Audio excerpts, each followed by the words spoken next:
What's going on is Anton from AntonDaniels.com. I appreciate you guys for continuing to rock with me, but I just got home off of an early morning flight, right? First thing through the door, I want to see my family. I love my family. You know, I'm a family man. I'm an advocate for families, right? Second thing, I got to get that hot shower because I got to throw the threads on. The threads make me feel like $1,000,000, but the third thing through my mind and all throughout the trip is that I got to have that Teej pack. Teej makes my life uncomplicated. It's uncomplicated skincare for men.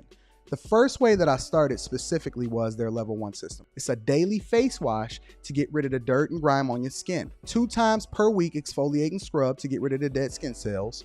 An AM moisturizer with SPF 20 because you should always be protecting your skin from the sun. And a PM moisturizer to help your skin stay hydrated and healthy throughout the night. Here's the thing. My favorite part about Teej Hanley is that every box comes with an instruction card that tells you when to use each product, how much to use, and in what order. They really making the process of achieving and maintaining amazing skin for men uncomplicated. In addition to amazing skin, members of Teej Hanley get tons of benefits, including at least 20% off the retail price, the ability to customize your box, exclusive monthly deals, you can pause and cancel at any time, and you get free shipping. And because Teej Hanley is sponsoring today's video, they're offering my viewers an amazing deal, right? Just click the first link in the description and you get 30% off your first box, plus a free gift. It's an amazing deal. You got to get started today. You're not out here trying to look like a Dusty. And if you travel as much as I do, which I'm sure most people don't, but you know me, I'm pushing my bag chasers in order to be in the top 5%, top 10%, top 1%. We got to make our lives uncomplicated, and Teej Hanley is no better product. You got to look good. You got to smell good. And you can't be looking like a Dusty. Make sure you get started today. Click the link in the description. Get that Teej pack. Feel the Teej, my friends.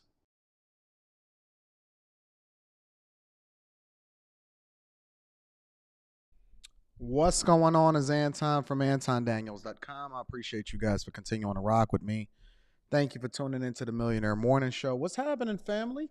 It is a phenomenal day. I have a lot of good news to be able to share with you guys. But before we get started and we get into the good news, it is February 2nd, 2023, year of our Lord. We are rocking.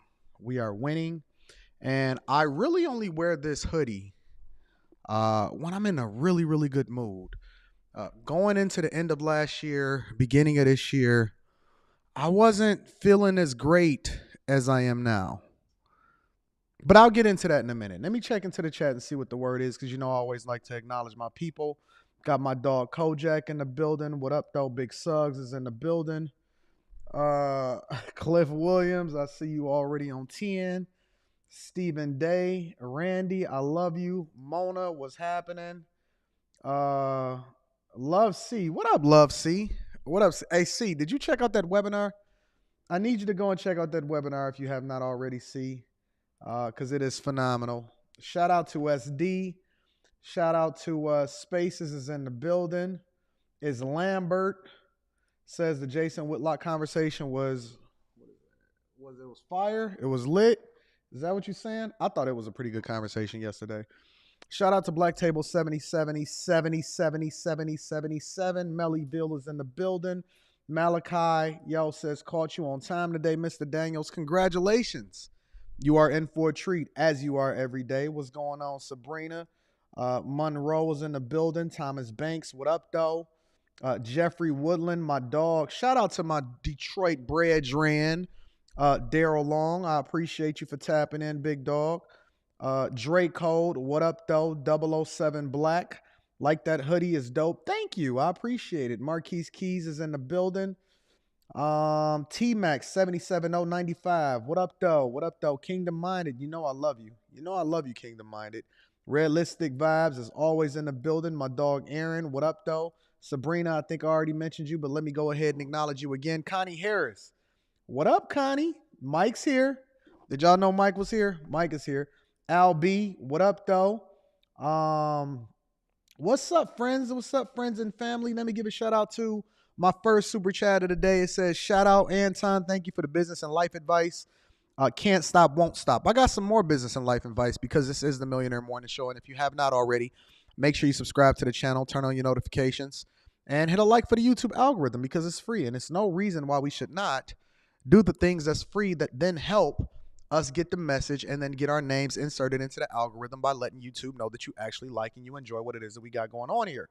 Also, Mark Stewart holding me down with the 5-ball says, hey, Mr. Daniels, keep it 100. Let me keep it 100 with y'all, especially for the people that super chat, the people that cash app, the people that tap in, the people that hold me down, that find value inside of the Patreon. Make sure y'all tap into the Patreon. Link is in the description as well as pinned to the top of the chat. Also on top of that, make sure y'all get y'all Alpha Juice Company. Alpha Juice Company has been supporting Anton from AntonDaniels.com. It is a phenomenal company, a phenomenal product. The discount codes is in the description. If you go to the website, make sure you order your Alpha Juice, but do not do it without ordering with the discount code. Anton, Anton 10, and Anton 25. Depending on the threshold, everything is described in the description. Do so, and then do so swiftly so that I can get acknowledgement for what it is that I'm doing as far as helping you guys make better choices in 2023. Also, again, make sure y'all tap into the Patreon. Link is in the description as well as pinned to the top of the chat. And the reason that you want to tap into the Patreon today, not tomorrow, not the day after, but today is because this is a second best day for you to tap into the Patreon, right? Yesterday was the best day of the month to tap into the Patreon. Today is the best day to tap into the Patreon. I am dropping a Patreon exclusive video today. I absolutely, positively went all the way in on a webinar that we did last Sunday. It is invaluable information. If you watched it, watch it again. If you have not watched it, make sure you watch it today. Make time in your day to actually do the thing that's best for you. If you are not a bag chaser, I invite you to become a part of a group of people that's going in the direction that you're going in this weekend. I'm also announcing the first city that I'm going to be hitting as far as my every month tour that I do every single year, as far as making sure that I tap in with y'all and then link up with y'all in person. If you know me and you've ever met me or you come to a Patreon meetup, you know how lit it is, you know how much good energy it is, and you know how you make friends and network more effectively by aligning with a group of people that's going in the direction that you're going in. Tap into the Patreon. It is imperative that you do so because there is no better value. I do not sell courses. I do not give all of that other type of stuff, and no shout, no dig to anybody that sell courses, because do what you do. But I do not sell courses. I don't do anything. I allow for you to go on a month-to-month basis at a very cheap price of about $15 for you to be able to tap in with a group of people and get unlimited amount of information, and you unlock every single thing that's inside of the Patreon, including all of the uncensored interviews. And in addition to that, you can also get access to all of the mastermind sessions, the webinars, the game, the exclusive videos, my W-2s, my bank accounts. Every single thing about my life basically exists inside of the Patreon that I've learned that allows for me to be able to pour into you guys and help for you to be more successful than you've ever been before. So make sure you give that a look. Make sure you give it a try. And if you have not already, that link is in the description as well as pinned to the top of the chat. All right, now that we got all of the housekeeping out of the way, let me acknowledge a couple more people that's holding down the live stream to say, are bag chasers exclusively American? Absolutely not. As a matter of fact, I got some bag chasers over in Canada. I got some bag chasers over in the UK. I got some bag chasers everywhere. And I am looking forward to doing some international traveling this year. All right. I wanted to make sure that everything went smooth and that we had no restrictions. And I had to get my daughter her passport. So my daughter didn't have her passport because we planned on getting it before the pandemic. We all know how that went. So me and my wife, we both have our passports, but my daughter didn't have her passport. So we recently went and got everything for her passport. It should be here within the next month or so. So I am looking forward to some international trips, some UK trips, Paris, France, possibly Dubai. Certainly Tokyo is on the list because I've never been to Tokyo. So I'm looking forward to doing those international trips. Thank you for the question and thank you for the super chat, my friend. Also, my dog, Philip Sadiq, says that interview with Jason was phenomenal. Conversation like grown men. And the Patreon webinar, a lot to study. Thank you. Thank you, Philip, for continuing to give me love, acknowledgement, and supporting the platform and making sure that I'm taken care of over here at the Millionaire Morning Show. I also want to give a special shout out to my dog, the AP accountability partner with the 50 ball. I promised Jason Whitlock yesterday that I would stop cussing. So I'm going to do my best. I'm not going to say that I'm there yet, but God ain't done it. Y'all like when people do stuff and they don't do what they're supposed to do and you say, but God ain't done with me yet. God ain't done with me yet. So shout out to the accountability partner. Says, respect to you, my brother. I may not always chat. I'm always supporting. Great interview conversation yesterday. Continue to grow. Proud of you. Thank you, my friend. And I appreciate you for continuing to rock with me, especially holding me down with such a large donation. And I like to acknowledge everybody from $1 on up. I don't skip anybody. I don't think that anybody should be skipped. People support according to whatever it is that they feel is in their heart. And I am very, very appreciative of you even just hitting a like for the YouTube algorithm, let alone hitting me with the 50 ball. So thank you, accountability partner, for holding me down. I love you. I appreciate you. And you are my brother for life, big dog. Real talk. Brother Dogness says, Anton, keep pushing, dog. Greatness is a combination of talent and hard work equal legacy. Keep up the great work. Thank you for the 20 ball. Y'all just showing me all the love on here on a Thursday. Y'all know we got the people. Let's talk, right? Y'all show me so much love, and I am very, very thankful. I cannot express it enough. I will never be so arrogant or so caught up in myself to where I will never acknowledge the people that got me here and the people that support me, because without you, there is no show, right? So I love y'all, and thank you for allowing me to continue to pour into y'all. I am appreciative of that. I am appreciative of every single woman, man, and child that has ever had a conversation with me. Hit a like for the YouTube algorithm or subscribe to the channel. You guys are absolutely awesome. Let me share a little bit of good news before we really get into the show really quickly, okay? So this morning, and I had been talking about it, I had made about a week ago a payment of about $62,000 and some change. And I'll be reading super chats throughout the show, so I appreciate y'all. Thank y'all for holding me down. I had been making, I made a payment of about $62,000, and I had been talking about, especially with my bag chasers, in the Patreon, I had been talking about specifically before we get into the show, that I wanted to pay off my last property. Now, some of you in the Patreon that has been following my journey understand that I've been buying land, but I've been paying cash for everything, right? So I have not been taking out mortgages. I don't do hard loans. I don't believe in interest and paying for interest. And my real estate strategy is completely different than anybody's that's out there. So if you're not a part of the Patreon, make sure you tap in for that. But my real estate perspective is much, much different than just getting rich. I don't want to just get passive income. I don't want to just make money, right? When you get past a certain level, and this is one of the things that I teach my bag chasers, there's levels to financial resources. And it's one of the reasons why I like breaking down videos like the Chad Ochocinco video, or I like to look at what Dave Ramsey has going on, and I break down that insight and information, because I believe that it's levels. And it's always an opportunity, especially when you're not privy to certain information and you haven't been to certain levels, for you to learn something new. And one of the benefits of you following me is that I get to show you what my real life is like and then take you along on a journey so that hopefully you guys can duplicate it also, right? And so, again, you guys know that I've been purchasing land. I've been showing the receipts for that. I've even done videos, even that's out there on YouTube, and it's not even on the Patreon. I've done videos where I've shown y'all some of my rental properties and I've taken y'all through them. And I give y'all the game. And again, my strategy, and I won't go into the strategy right now, is much, much different than the strategy that they try to teach you out there when it comes to real estate. They teach you how to flip. They say use other people's money. They say a lot of different things, right?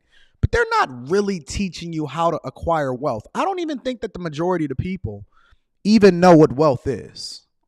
I don't think that majority of people know what wealth is. But let me share with you a little bit of good news, and let me share with you my inspiration behind why it is that I do what I do. So what you see right here, if I blow it up a little bit, let me blow it up a little bit for y'all. This is the final payment for the final property in which I only have a mortgage on. I don't have a mortgage on anything else. Everything is in trusts, businesses, so on and so forth. But I don't have a mortgage on anything else as of today. This was the final payment of, it looks like $101,756. $101,000. Now, I don't say that number to brag, but I'm going to speak highly of myself simply because this is a lesson that we need to learn, and this is something that we need to highlight and emphasize and stop living in duress. We can operate out of abundance and still move in humility. You can still be a good person and still get rich. Thank you for the super chat. I'm definitely going to be reading that throughout the show. So that $101,000 was the remaining balance of what I had on the mortgage of the final property that I owned, right? And I have tenants in there, and I've had tenants in there for an extended period of time. And they've always paid their rent. They paid their rent through the pandemic.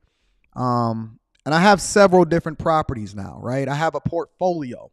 When you get a certain amount, you then can say that I have a portfolio. Some people have a stock portfolio. Some people have a real estate portfolio.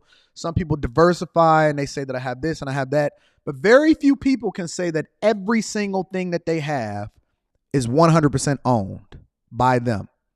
A lot of people say I own my home, but they really don't. The mortgage company owns it. And if you miss a few payments, then they can come back and take it and foreclose on your property and then resell it to somebody else at a discount. Did you know that less than 1% of the population owns over 90% of the real estate? Less than 1% of the population own over 90% of the real estate in the United States of America. That is a fact. That's what you define as wealth. Wealth is the thing that you can pass down to your kids or to somebody else, or you can give it away without it becoming a burden to them. But it's only a blessing, a benefit. It is something that you don't have to ever worry about somebody coming back and say that I own a piece of you, I own a piece of that, I deserve whatever it is that you have. That $101,000 payment that I made this morning, and that's a screenshot from my email, and I said, I'm going to share this with my bag chasers. I come from the inner city of Detroit. Green Lawn, between Norfolk and Chippewa, between 7 Mile and 8 Mile. I come from the bottom, from nothing. My dad used to drive me to high school in a Thunderbird that had 3 different colors on it because he had put the parts together himself.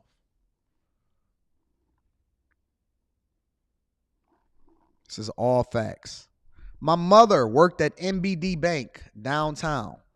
She used to work at a video store called Video Max. About a year ago, I told my mother, because after my father died, they were in debt, right? And I had to catch up on all of their taxes and everything like that and everything that was going on. I wound up burying my father and everything in 2017. About a year ago, I told my mother, I said, listen, babe, you will never, ever need or want for anything in your lifetime. I told my wife's mother, you will never, ever need or want for anything in your lifetime. And then we moved our wife's mother, my wife's mother, out of her childhood home and put her in a very, very nice place out in the suburbs so that she'll never, ever have to worry about anybody coming by her house or breaking into her crib or anything like that. It was a completely different thing because it was the household in which my wife's mother was raised in.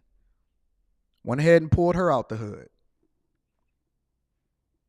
When you get to a certain space in your life, and this is supposed to be motivation for you guys, when you get to a certain space in your life, right, and you don't do anything illegal to get there, and you have good character along the way, you move like Superman because you have nothing holding you back.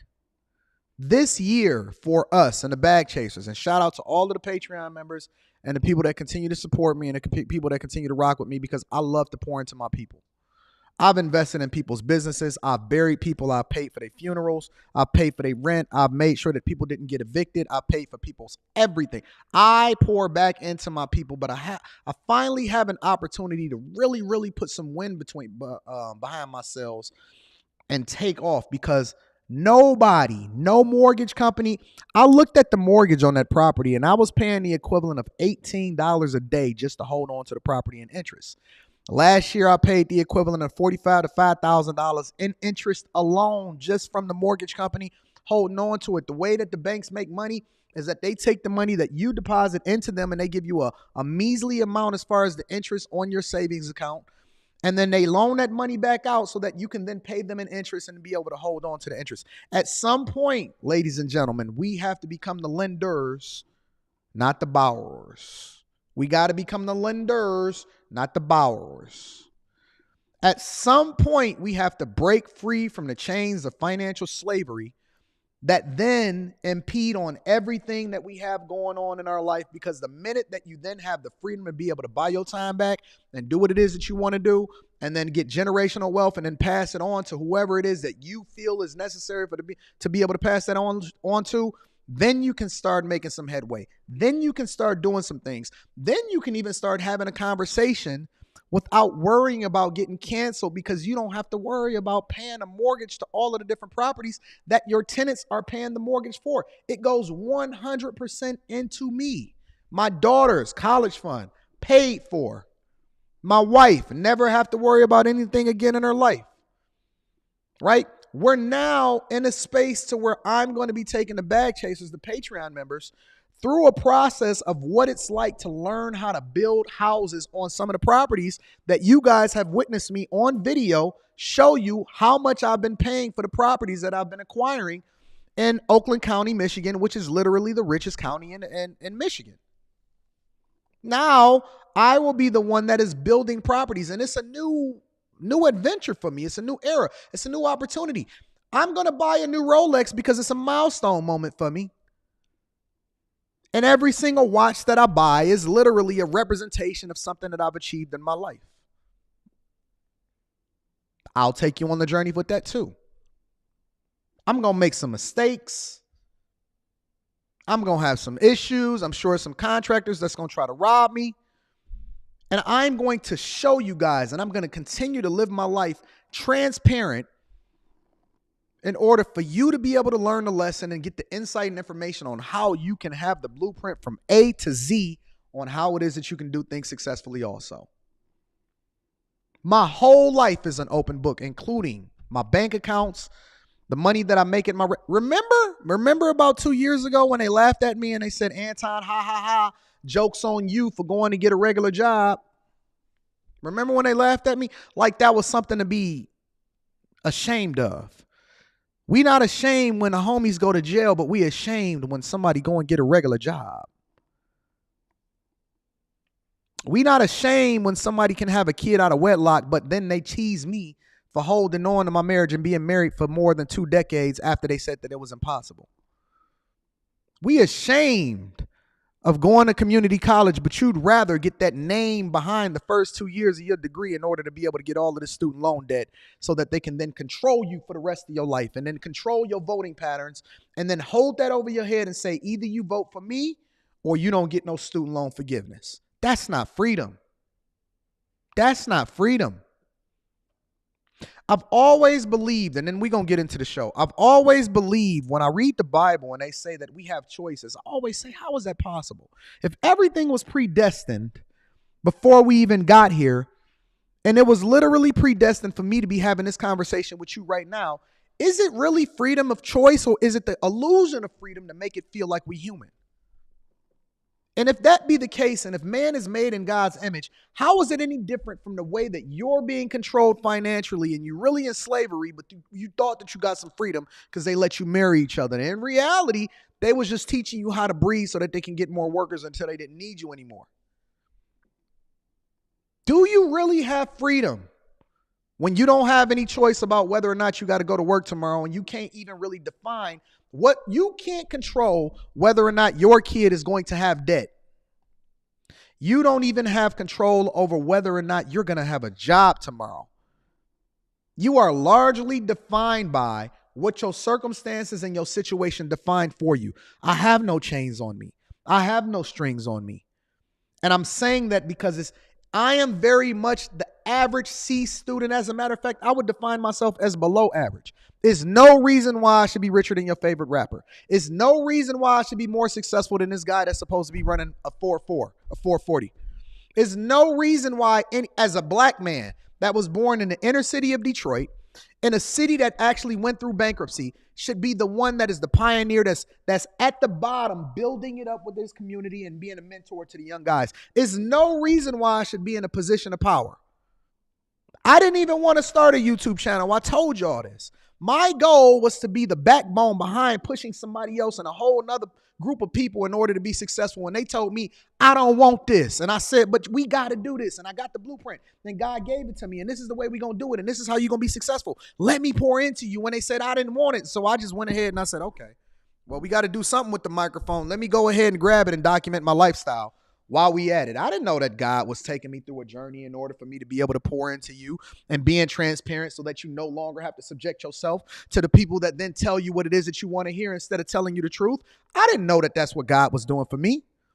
The only thing that I lead with is good character and obedience. And when you lead in with good character and obedience, you don't worry about what everybody else is saying to you. You don't worry about all of the issues that come along with it. You don't even focus on the things that you're going through right now because it's about the process, enjoying the process and focusing on the results. All we do is put up shots in the gym. And when it's game time, we're going to score 50. We're not worried about the championship because the championship come along with the practice. And everybody else that's in the audience and they in the stands, they paying to see you play. Let them talk. Let them whine. Let them complain about you. Let them tell you how it is that you need to be doing things better with your money while they broke. They paid to see you play. What you worried about what everybody else is thinking? Go get your money. Go pay off your mortgage. Go get out of debt. Go take care of your children.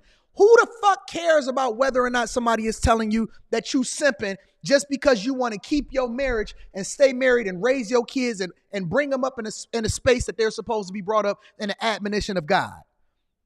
When did we start becoming so ashamed of doing the right thing as a people and as a community? When did we start needing validation from other people in order to really become the person that we're supposed to be? When did we start doing things in order to satisfy people that don't care nothing about us? When did that become a thing? When did we care about what they thought on Facebook and Instagram?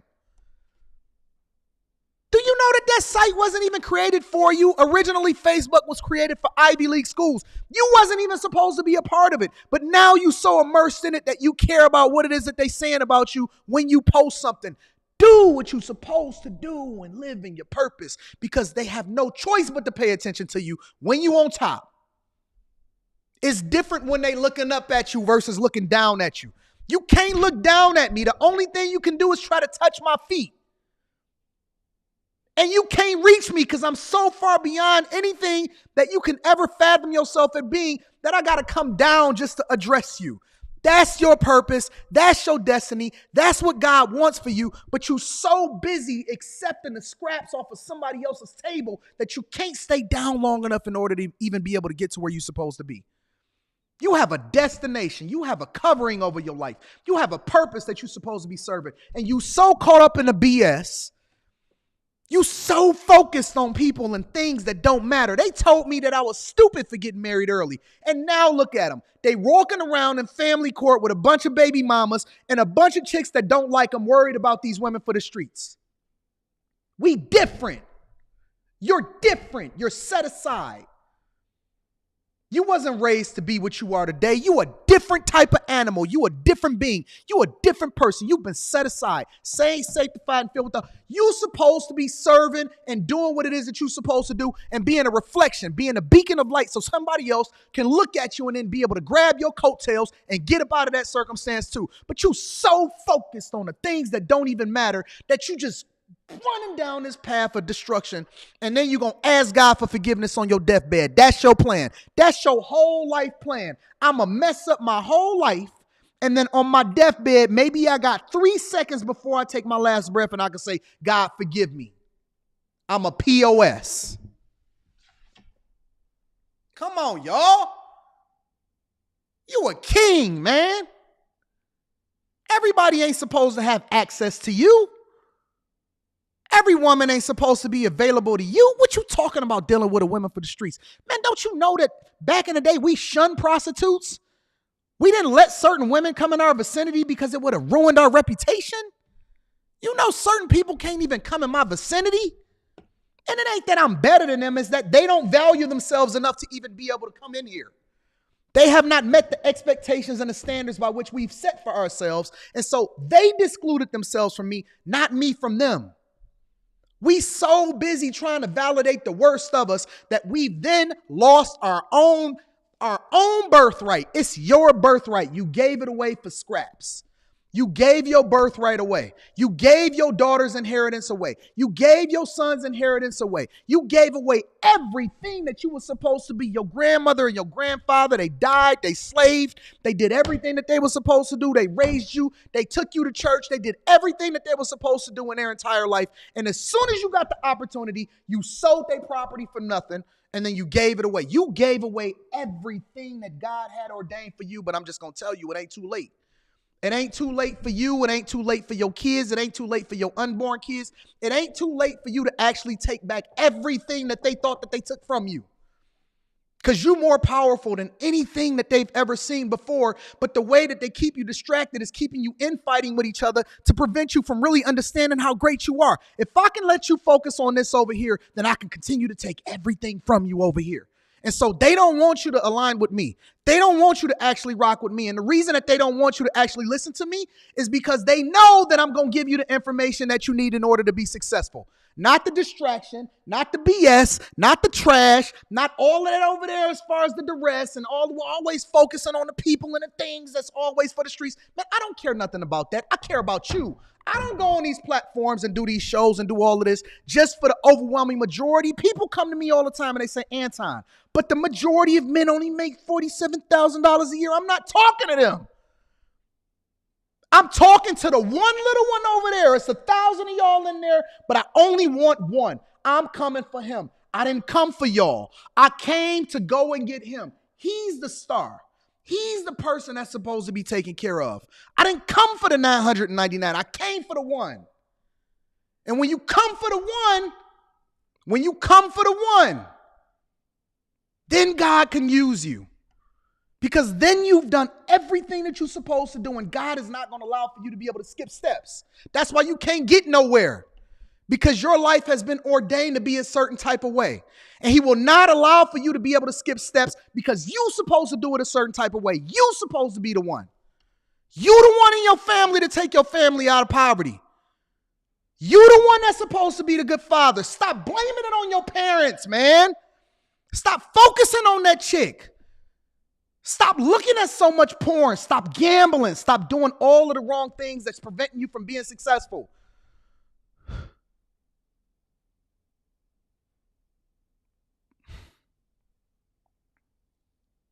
Come on, man. I love you. I love you enough to tell you the truth. Your family is not even your family. Your blood is not your family.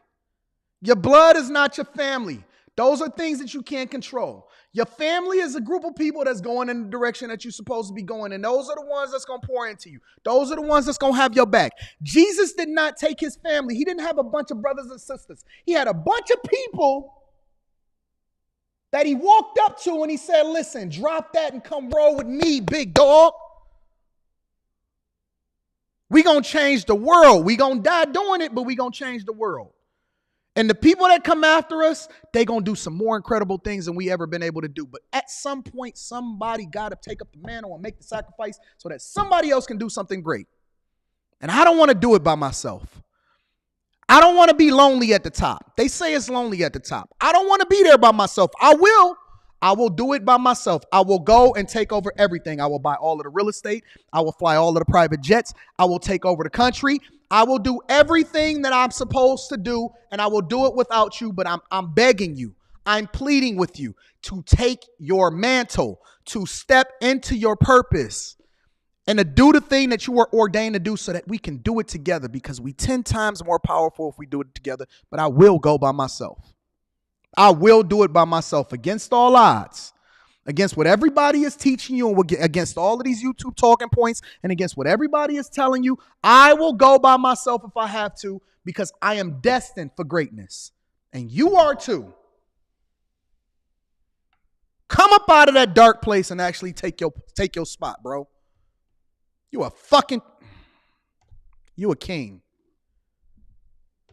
You a king. You ain't supposed to be down there with the dope fiends. You ain't supposed to be down there.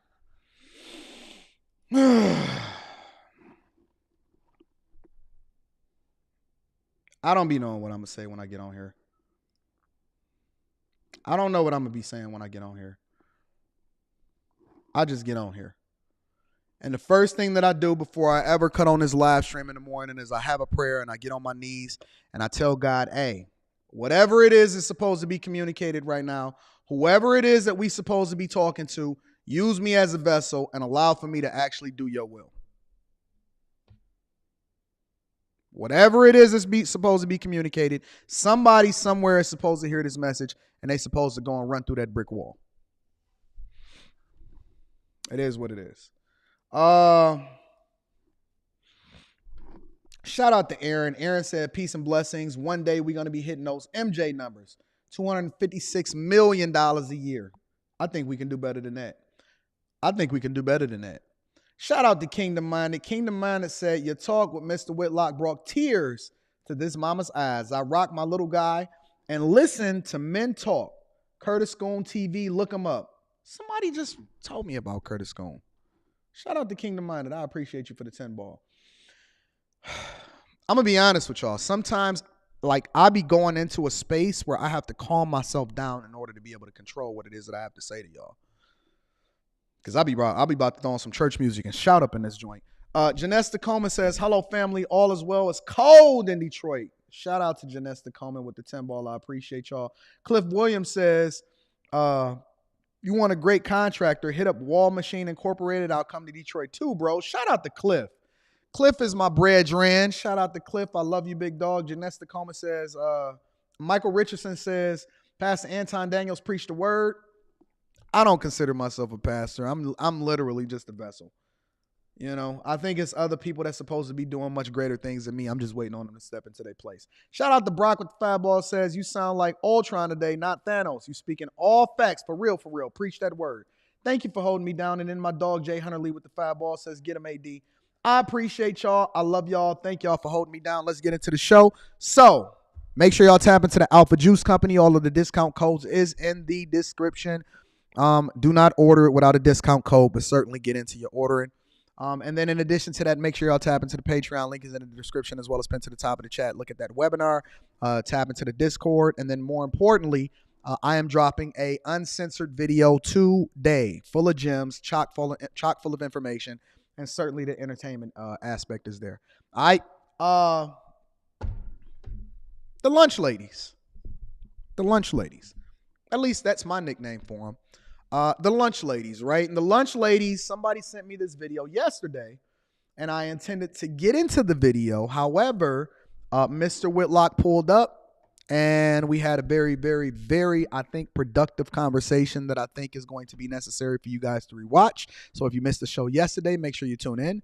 But the lunch ladies, led by none other than Vivica Fox. Now, Vivica Fox, I am not a fan of. I do not believe that just because you are a black woman, you should be supported. She has some very, very interesting takes. I did not watch the video at all yet, but I certainly wanted to get into it yesterday.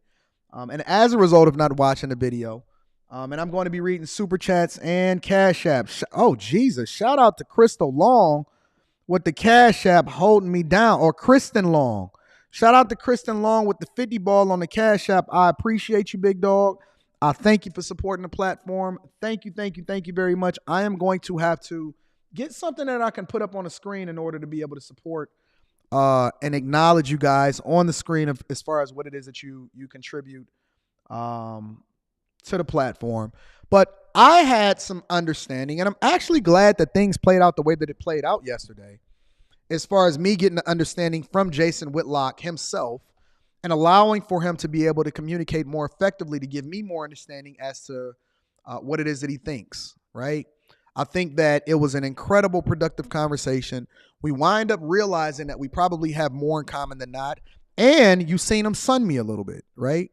I don't mind taking insight and information. I don't mind getting sunned. I don't mind not being the biggest dog in the room. I still think that we had a very, very productive conversation, but it was some things that he said. And hopefully I imparted some things on him that he take with him and that he can implement and look at things a little bit differently. That's not my choice. That's not my desire. That's something that he has to substantiate within himself.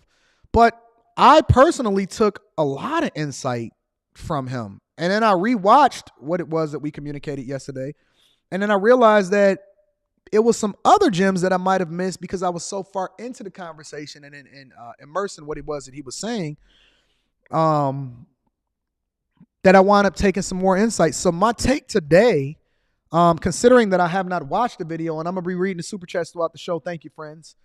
My take today may be completely different than what my take was yesterday, considering that I have more insight and information into what it is that he's trying to get out and communicate. And so when I watched this video, and again, I have not watched the video, you guys sent it to me, and I'm going to play it right now. When I watched this video today, I might have a completely different position than I had yesterday, and I don't know yet. So without further ado, let's go ahead and get into the video, and then we're going to break it down, ladies and gentlemen. Welcome back to the show. All right, everybody, we've reached the part of the show where we talk about our own relationships, the challenges we face in our lives, and how we overcame them. Welcome to our queendom. Oh, all right, ladies, tonight's topic will focus on a controversial statement made by talk show host Jason. Now, I'm going to try to refrain from getting personal, simply because I know that a lot of their personal business is on the internet for free for you to be able to see what's going on in their lives, including Claudia Jordan trying to date a younger guy that ain't even checking for her. But we're going to stay away from the personals, and we're going to try to remain entirely immersed in what it is being communicated on this platform, not how they not who they are personally, right? We're going to separate our thoughts from who they are individually, and then we're going to make an objective assessment of what it is that they're saying about Jason Whitlock and what Jason Whitlock said, all right? Dying to appease Massa Whitlock, who recently blamed single Black mothers. See what I'm saying? I didn't even know she was going to say that. And I'm going to let the video play. But the minute that I say that I'm not going to get personal, they get personal and they say dying to appease Massa. Dying to appease Massa. Women cannot help but to throw shot. I wonder, you know, the thing that I've always wondered when people say stuff like that, who owns the company?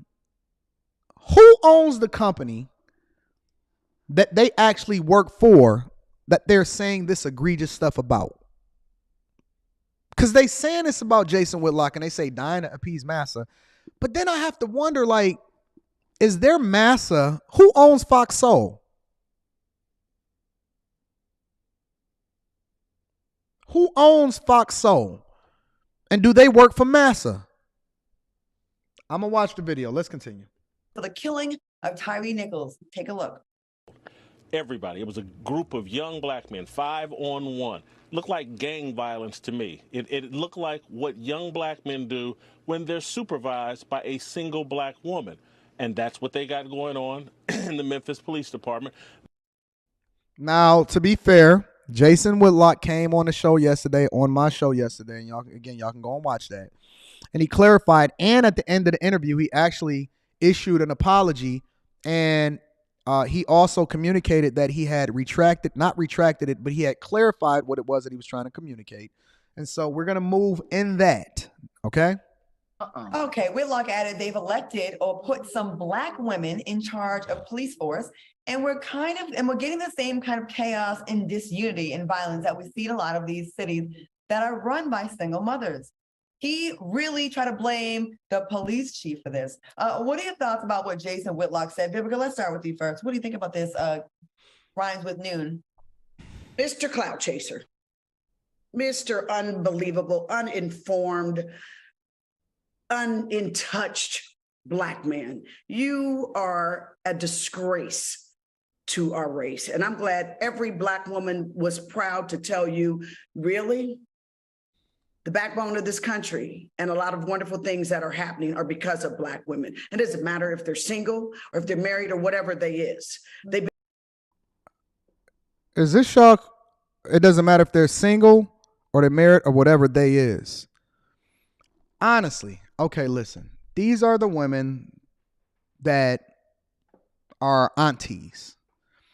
She can't even communicate effectively or whatever they is. Or whatever they is. What is whatever they is? She literally can't even communicate effectively. And I can't stand these older women that talk with their neck. I can't even barely hear what she's communicating because she don't know how to talk. She don't know how to talk.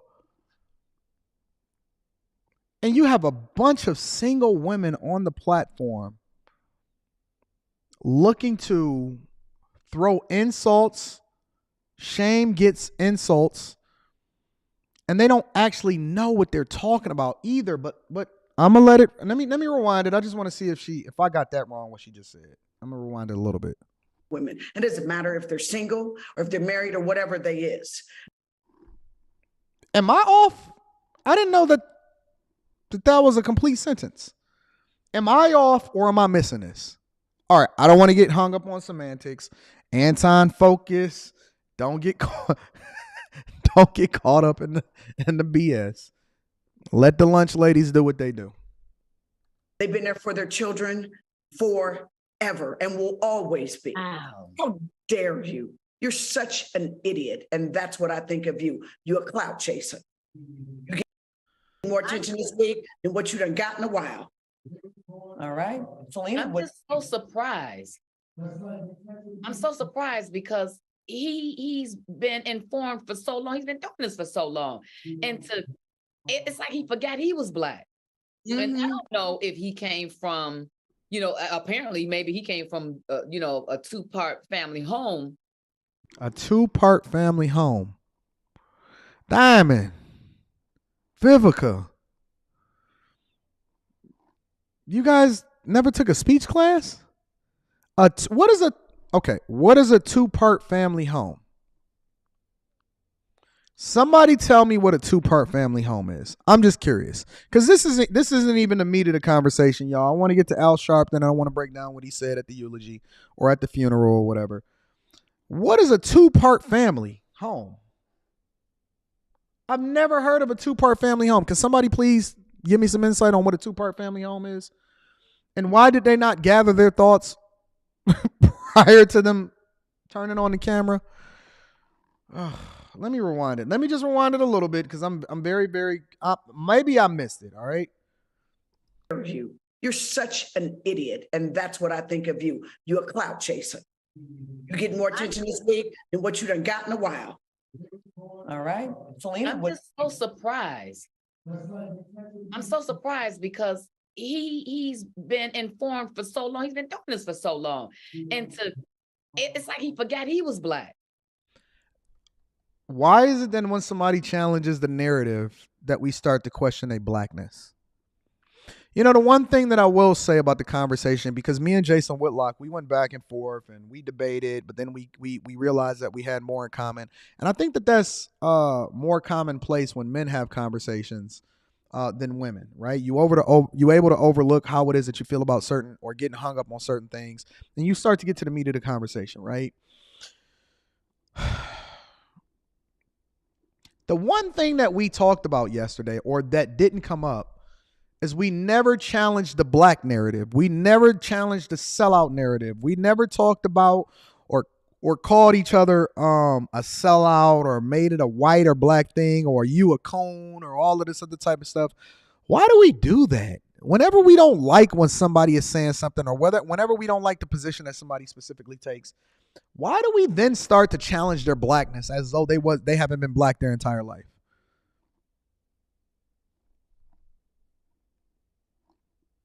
And I don't know if he came from, apparently maybe he came from, a two-part family home. Well, I don't know anybody that's came from a two-part family home where you divided the home up into two parts and then somebody comes from both of them.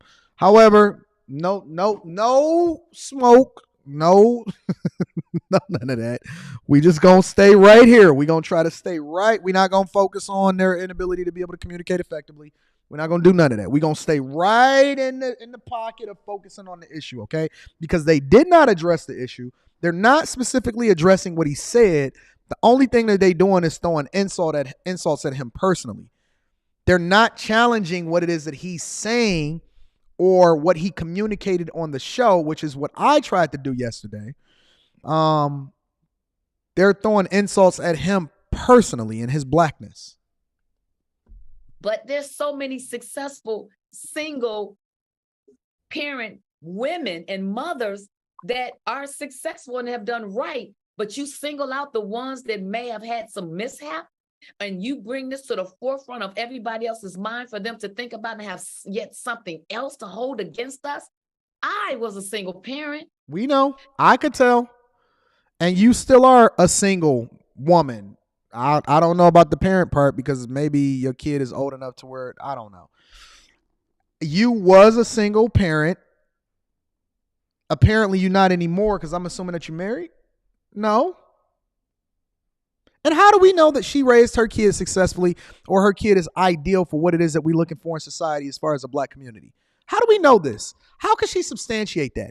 I'm curious because when people then try to use themselves in order to qualify their argument, then I have to start deep diving a little bit more to better understand whether or not your daughter or your son is just like Magic Johnson's son or Erykah Badu's daughter, Puma, over there posing with their butt out next to their mama. And Diamond, remember, you can't not see what it was because I know that you was shaking what you got to get what you want. I remember we still got the footage, Diamond. And I feel that I've done a great job. And there's a lot of women out there that has done the best that they could. You should have stayed with your man and you should have had a kid within Whitlock. You should have stayed with your man and it's not the best that you can do. And I'm not accepting that, Diamond. In their circumstances. And what you did was just shot them down and gave them no hope and no encouragement. And from an older black man, a mature black man, I think that is despicable. Yeah. Despicable. Yeah. Okay. Selena, what do you think? You know, I echo the ladies, of course. But I would love for them to take all of that fake hair off and all of these fake eyelashes and all of this fake off because that is not a reflection of what we need in the community. I'm reading the super chat shortly. I definitely think he's trying to gain clout and get in with the good old boys because It's funny that they say this, and that's why I like to break this down frame by frame because Jason Whitlock literally came up here yesterday, and I was actually familiar with his history a little bit as far as ESPN and Fox Sports, right? Jason Whitlock specifically detailed yesterday, and he broke it down that he's actually walked away from the good old boys. And he's more focused than he's ever been on trying to become the best version of himself. He's taken a responsibility and accountability for who it is that he's had, who it is that he is as a man, as far as how he's lived his life. He never blamed it on his parents. He's been more focused than ever on doing the things that's best for the black community. And he's even taken into consideration, which I believe is a mistake. He's even taken into consideration a possibility of marrying a single mother. So you can't hold a man accountable for something that they can't be accountable for when they've never done anything against the black community.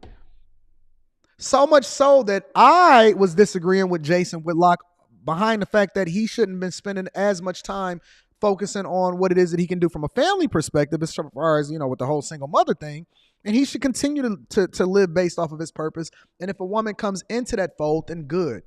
That's dope. But never, ever focus on a woman. And Jason, remember that I told you this because I know you be watching. Jason, remember this. These are the women that are waiting for you on the other side of the wall, my dog. These are the type of women, the single mothers, that you are considering saving that are clearly for the streets. They don't even like you, bro. They don't want you. They don't like you. They don't acknowledge you. They don't acknowledge you as a man. They try to emasculate you as a black man. And they say that you're trying to please massa. And the first disagreement that y'all going to have, you going to remember. You going to say, Anton told me. Anton told me.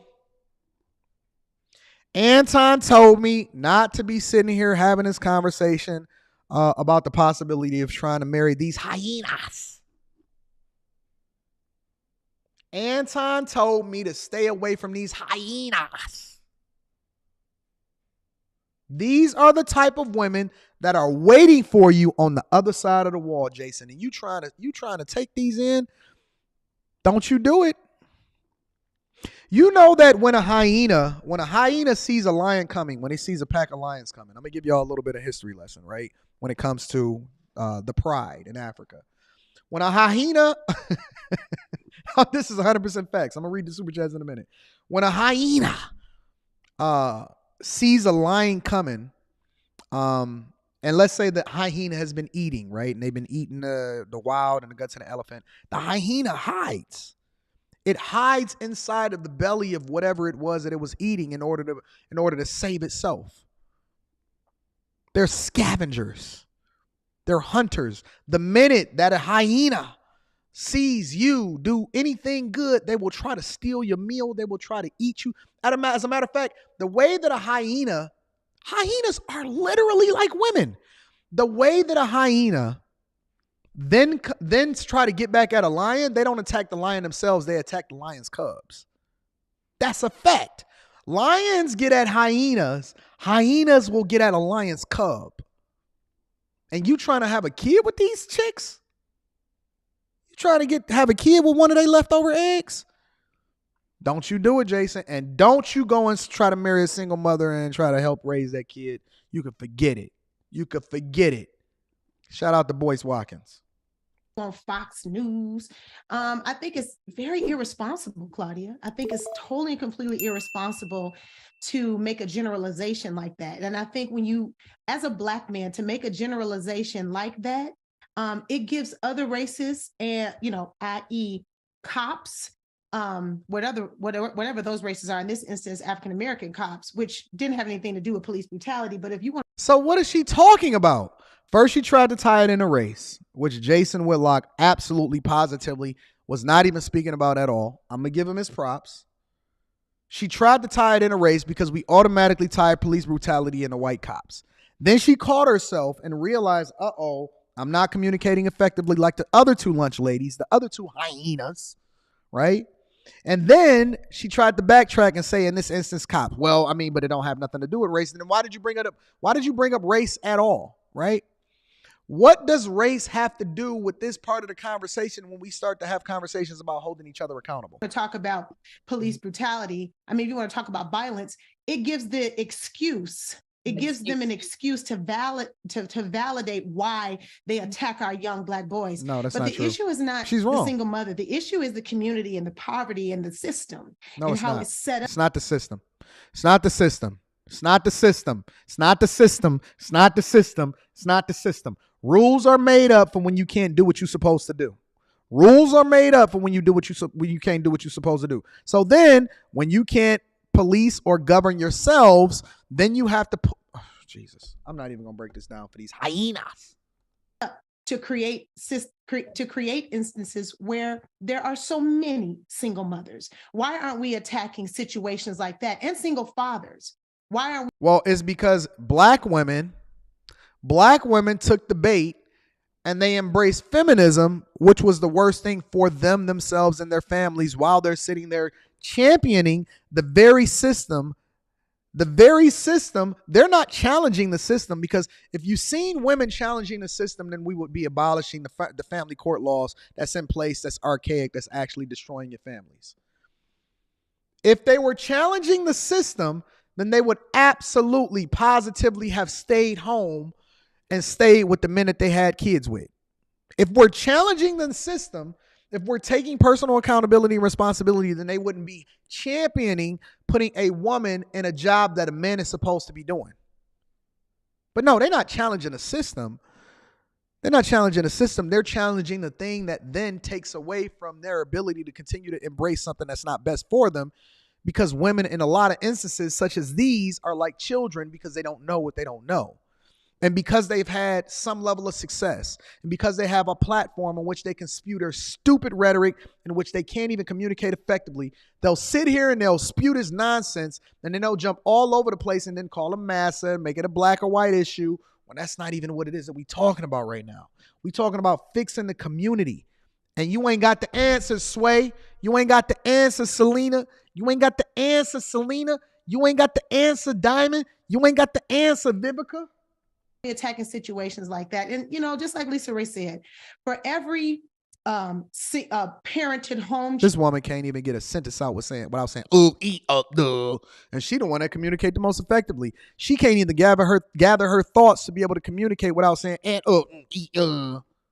child, I'll show you a single mother who has raised successful children. Cap. For every child, single mother who has a child in jail, Cap. I'll show you a family with a mother, a two-parent household that has children in jail. So actually, Cap. That is literally the cappest thing that they've said today. It is a statistic. Statistics show, because you can't do a 1-for-1. This is literally the most cap thing that anybody is saying on the internet right now about this particular issue, right? There is no 1-for-1 for a child that is raised in a two-parent household versus a child that is raised by a single mother. There is no 1-for-1 in any way, shape, or form. You cannot do a 1-for-1. A kid that was raised in a two-parent household, however many kids is raised in a two-parent household that are in jail versus how many kids is raised in a two-parent in a single woman household. That's not it. You can't do a 1-for-1 for a kid that was raised in a two-parent household that's married versus one that's not married. Therapy, gangs, dependency issues, arrest records, so on and so forth. We have literal statistics that show that it is better to be raised in a two-parent household that you are married in versus not. So when she's sitting here spewing this nonsense, it falls on deaf ears. It is not true. And they just making it up as they go because they speaking out of their emotion and not speaking out of logic. She's capping in every way, shape, and form of the word. I'm going to read the super chat shortly. Thank y'all for continuing to support the platform. If it didn't make sense, then why do we say kids are much more likely to be successful, less dependent, less likely to go to jail, less likely to join gangs, much more likely to go to college, graduate from college, and have a really great structured family if they are raised in a two-parent household? Why do we say that? And why do we cite the statistics behind it if she can do a 1-to-1 comparison? Stop letting these people that are singers and dancers and actors and dancing on poles and shaking what they got to get what they want be y'all heroes, telling y'all something that y'all don't. Come on, man. This is nonsense. He's irresponsible, and it doesn't push the culture. And I'm actually really, really disappointed in him. So And let he me knows better. I gotta say something real Black quick. he on knows black better. too. He know better than doing that. Why I gotta be anybody's fault? But who damn fault it was? Well, if you watch That Jason is the Whitlock, most and I'm ghetto chick that I've ever seen in my life. Ghetto. Get low. Not even ghetto. Get low. Then who it is that it was. Then who it is that it was. Then who it is that it was. so And let he me knows better. I gotta say something real Black quick. on black too. He know better than doing that. Why I gotta be anybody's fault? But who damn fault it was? Then who the damn fault that it was. Jesus. Oh, so disappointed in the community. Well, if you watch Jason Whitlock, and I'm a fan of sports shows, this is par for the course for him. Jason Whitlock, with that physique and that bloated midsection, you never could be a good athlete. So you're always on there coming for black. Why are they doing, like, what is this? What relevance? Listen, their goal was never to attack the argument because they couldn't, right? They're not even intelligent enough. They don't have enough brain cells, and it doesn't require them to get on a pole, so they can't. So now they start to throw insults, right? They start to go into things that has nothing to do with any part of the conversation that he was having at all, right? This is trash. This is absolute trash. So as a result, what you see is none of them was actually able to substantiate their argument, and they all look stupid as a result of it. Now, if I go in, right, let me rewind it a little bit. If I go in and I say, well, starting from the left, Claudia Jordan was literally just on VH1 with a man that was younger than her, and he was telling her how her box was trash and he didn't want to do nothing with her and he'd rather cheat on that hoe, right? Regardless of what it is that she looked like on screen, because she is a little bit of a MILF. I ain't gonna front. She got it popping a little bit, but box is trash. Can't keep a man to save her life. We know what it is. We know it's really what it is, right? For the streets. Vivica, rock face fox. Boy, oh boy. Don't even let me get started. That chick face don't even move when she talk. It don't move when she talk. And this hoe done had most surgery more surgery allegedly than the law allows. I mean, face lifts, face pulls, face downs. Just keep your face down and don't even pick it. And Vivica been eating 50's ass. Allegedly. And Vivica been eating 50's ass. Allegedly. Ass is not a curse word. It's in the Bible. Diamond, use what you got to get what you want, girl. Can't keep a man, single baby mama to save her life. Vivica ain't even got no kids. She the permanent auntie. And then you what you got to get what you want. Y'all tell me what man was sitting across from the table actually having an intellectual conversation with Diamond? What man was sitting across the table having an intellectual conversation with Diamond? Facts. Okay, girl, let me go ahead and just get you straight on to the crib. Turn around. Oh, yeah, what was your thoughts again? Bend her over. Now, because the box is aged out, and who knows how many people didn't bust down that to get what they want. Because once she over the hill and once she hit the wall, don't nobody want you no more, right? And because she's aged out, now we're starting to pay more attention. Because see, when a woman looks good in her younger years, especially as good as Lisa Ray had looked at one point, she was out here parading around, being for the streets, right? When a woman looks good when she was younger, we're able to overlook what it is that she's saying. And we didn't have social media back then because we more focused on what she looked like than her acting skills, because her acting skills was trash, man. We all know. Listen, go back and watch the Players Club and look at that acting job and tell me that she deserves an Emmy.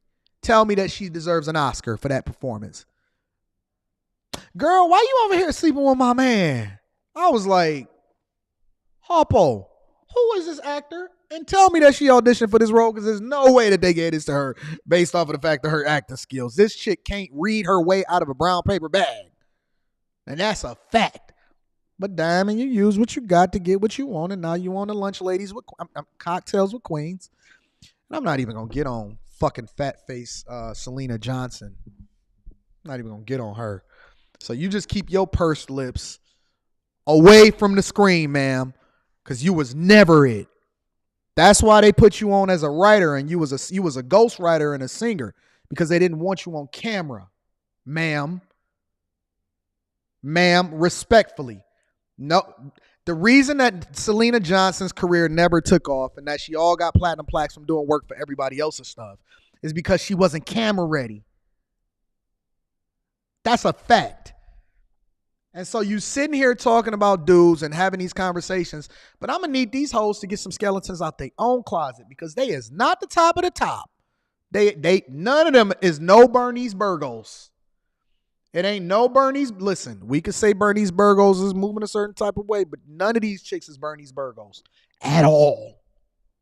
At all. Nobody is following on Instagram to be able to check in to see what their bodies is looking like and stuff like that.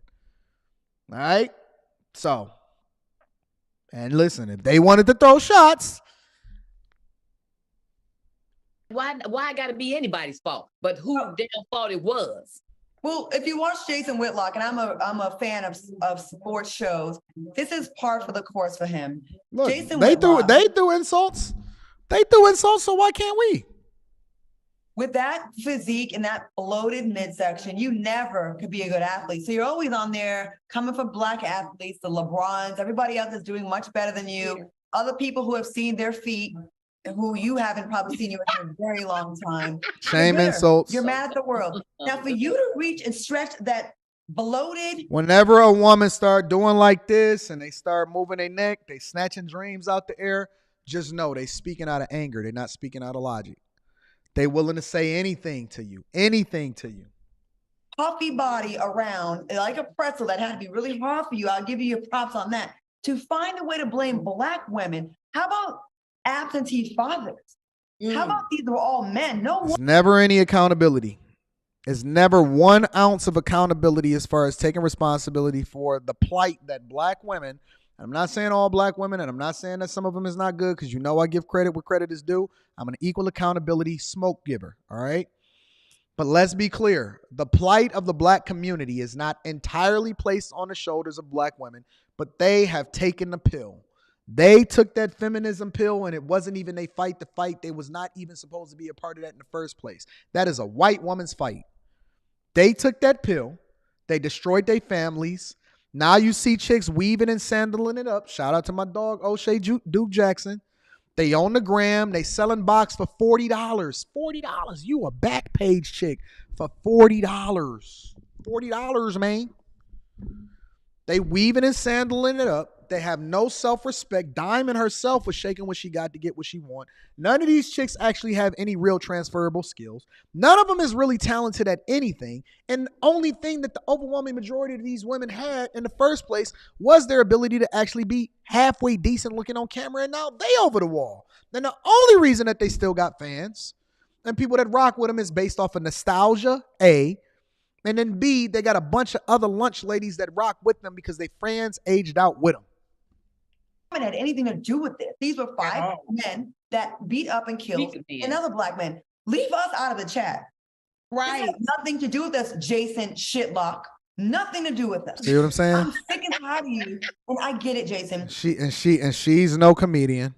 You're not that talented, but you are good at getting people angry. So what you do is go left and everybody else is go right. And that is giving you quite a nice paycheck because the man, Massa, loves a Negro like you. They love your kind. Why they over there working for Fox and they don't even know who owns Fox Soul? Because you help irritate us. We get angry and guess what? We're talking about your fat ass right now. Yes, I'm body shaming you because you shamed a black woman that had nothing to do with this topic. So how did he shame a black woman? A. B. I don't want to hear any woman that ever says don't body shame ever again because you got these ugly hussies. That's what my mama call them. My mama call them hussies. You got these hussies. Look at Lisa. Look at Lisa Ray. Look at Vivica Fox. Look at that face. Look at these angry hyenas that can't even find a man to save their life. Look at these crazies. Look at these crazies, yo. And they think that just because they had a bunch of facelifts and Botox that they got room to speak. Look at your aunties, man. Look at the women that's going to be serving the lunches inside of your kid's school. Look at them. Real talk. Look at them. And these women got room to speak on any man that probably got more money than all of them combined? Okay. Enough is enough. I think we need to go ahead and move on from the lunch lady conversation. Make sure y'all subscribe to the channel, turn on your notifications, and then also get that Alpha Juice 30% off your first order and plus a free gift for the Tej Henley Alpha Juice Company. The disc codes is in the description. Also, make sure you tap into the Patreon. Link is in the description as well as pinned to the top of the chat. I will certainly be dropping an exclusive tonight on the Patreon, and it is going to be lit. It's going to be fire. I'm not even going to tell you what I'm dropping. That webinar is in there. All of the great things is in there. And I'm going to show you how to continue to get to that bag. All right. Let's move on from the lunch ladies. So, Al Sharpton, right? The one question that I have, well, let me read the super chats and then we're going to go to Al. All right. Because I do like to acknowledge the people that hold down the platform. Thank you, Jay Reason says, shout out to you, Anton. You motivated me to push harder. Just hit 50,000 subscribers on YouTube. Hey, shout out to the 50 ball. Yo, Jay Reason, congratulations. Yo, continue to run it up. Shout out to the bag chasers. I appreciate you. I love you. Continue to do what you do, my friend. Jeff Yu with the 15 ball says, preaching Anton, same here. Grew up on the east side of Flanders and Chalmers. Ooh-wee. A product of the DPS. DPS is Detroit Public School System for those of y'all that's unfamiliar, and chose not to use it as a crutch, going to OCC for software engineering to really up my overall money. Now, Jeff Yu, I will tell you this also. I know you grew up over there. Make sure that you move out to Oakland County before you register for school for OCC if you have not already, because you'll actually get a lower discount as to how much you're paying because you'll be in district technically for Oakland County for going to Oakland Community College, all right? Otherwise, they're going to either make you pay more per credit hour because they're going to say you out of district and you're supposed to be in Wayne Community College. And again, I don't know which county you live in now. You say you grew up there. But make sure that you become a resident of Oakland County before you register, because then it'll cost you less per credit hour. All right. Just a little bit of game, a little bit of insight for you to be able to capitalize on what it is that you got going on. Me and Keisha sing you and Rita much love. Shout out to Eric Hudson for the 10 ball. We are married and just bought a home in LA. When you come out here, you have to visit. Yo, Eric, you know I'll be out to LA multiple times throughout the year. I might do my first meetup out in LA again. LA was lit. We had LA rocking. LA was lit. Shout out to Eric Hudson, big dog. Congratulations. Niniola. Shout out to Niniola, my people over there in the UK, possibly, or overseas. I absolutely love you. I appreciate you. E-Man Strong, my dog, says, Anton, did you see why the chief was fired from the last job? She had some explaining to do. I did not. E-Man Strong, send me that article, email me. If y'all need to get in touch with me personally, email me at Anton Daniels, 413@gmail.com. I'll get you set up for a Zoom call or a personal call if you need a coaching session. I'm going to help you get to that bag. Thank you, E-Man Strong, for giving me that super chat, and thank you for giving me that article that you're about to send me to my email. To my Patreon members over there in the United Kingdom, salute. Niniola, I appreciate you. Jay Hunter Lee, my dog, says, I clearly see why they're washed up and hit the wall. No, they banged into that wall. For real. Shout out to Christian Bailey for the 20 ball. I appreciate you for holding me down. Also, Wyatt B856 is in the building. PNC, bro. LOL. I appreciate you, Wyatt. Thank you, my dog. Aaron says they got OnlyFans accounts, though. Aaron, that can't be true. Tell me that that's not true. DB says Claudia and Vivica are not even mothers. Go sit down. Really? And they sitting here advocating for single mothers? D. Harris says, so true, Anton. Thank you for the 10 ball, my friend. And Holman Harvey says, these women look better. You smoking crack. My chick ain't never had no surgery. My chick's body is phenomenal. She is very, very well sculpted. She is gorgeous. And I bet you she will shit on any woman that you've ever seen in your entire life. So thank you for the 2 ball. But you know you smoke a lot of crack with fentanyl laced in it.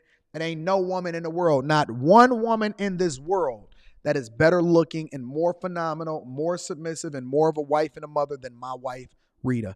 I love you, baby girl. You are absolutely awesome. And thank you for your 40/41 years of loyalty to not only the Black community, but to me specifically, and being the most phenomenal mother that I've ever seen in my entire life. You are a gem. You are gorgeous. You are beautiful. You are so fit, feminine, and friendly. You are the definition of what a wife is. Honey, I love you. You are gorgeous. And thank you for always holding me down. You held me down when I was broke. You held me down when I was rich. You're loyal. You're submissive. You are the most phenomenal person that I've ever met in my entire life. Thank you, baby. You know daddy love you, and daddy gonna be with you forever. I'm gonna always make sure you taken care of. I can't wait to see you tonight, girl.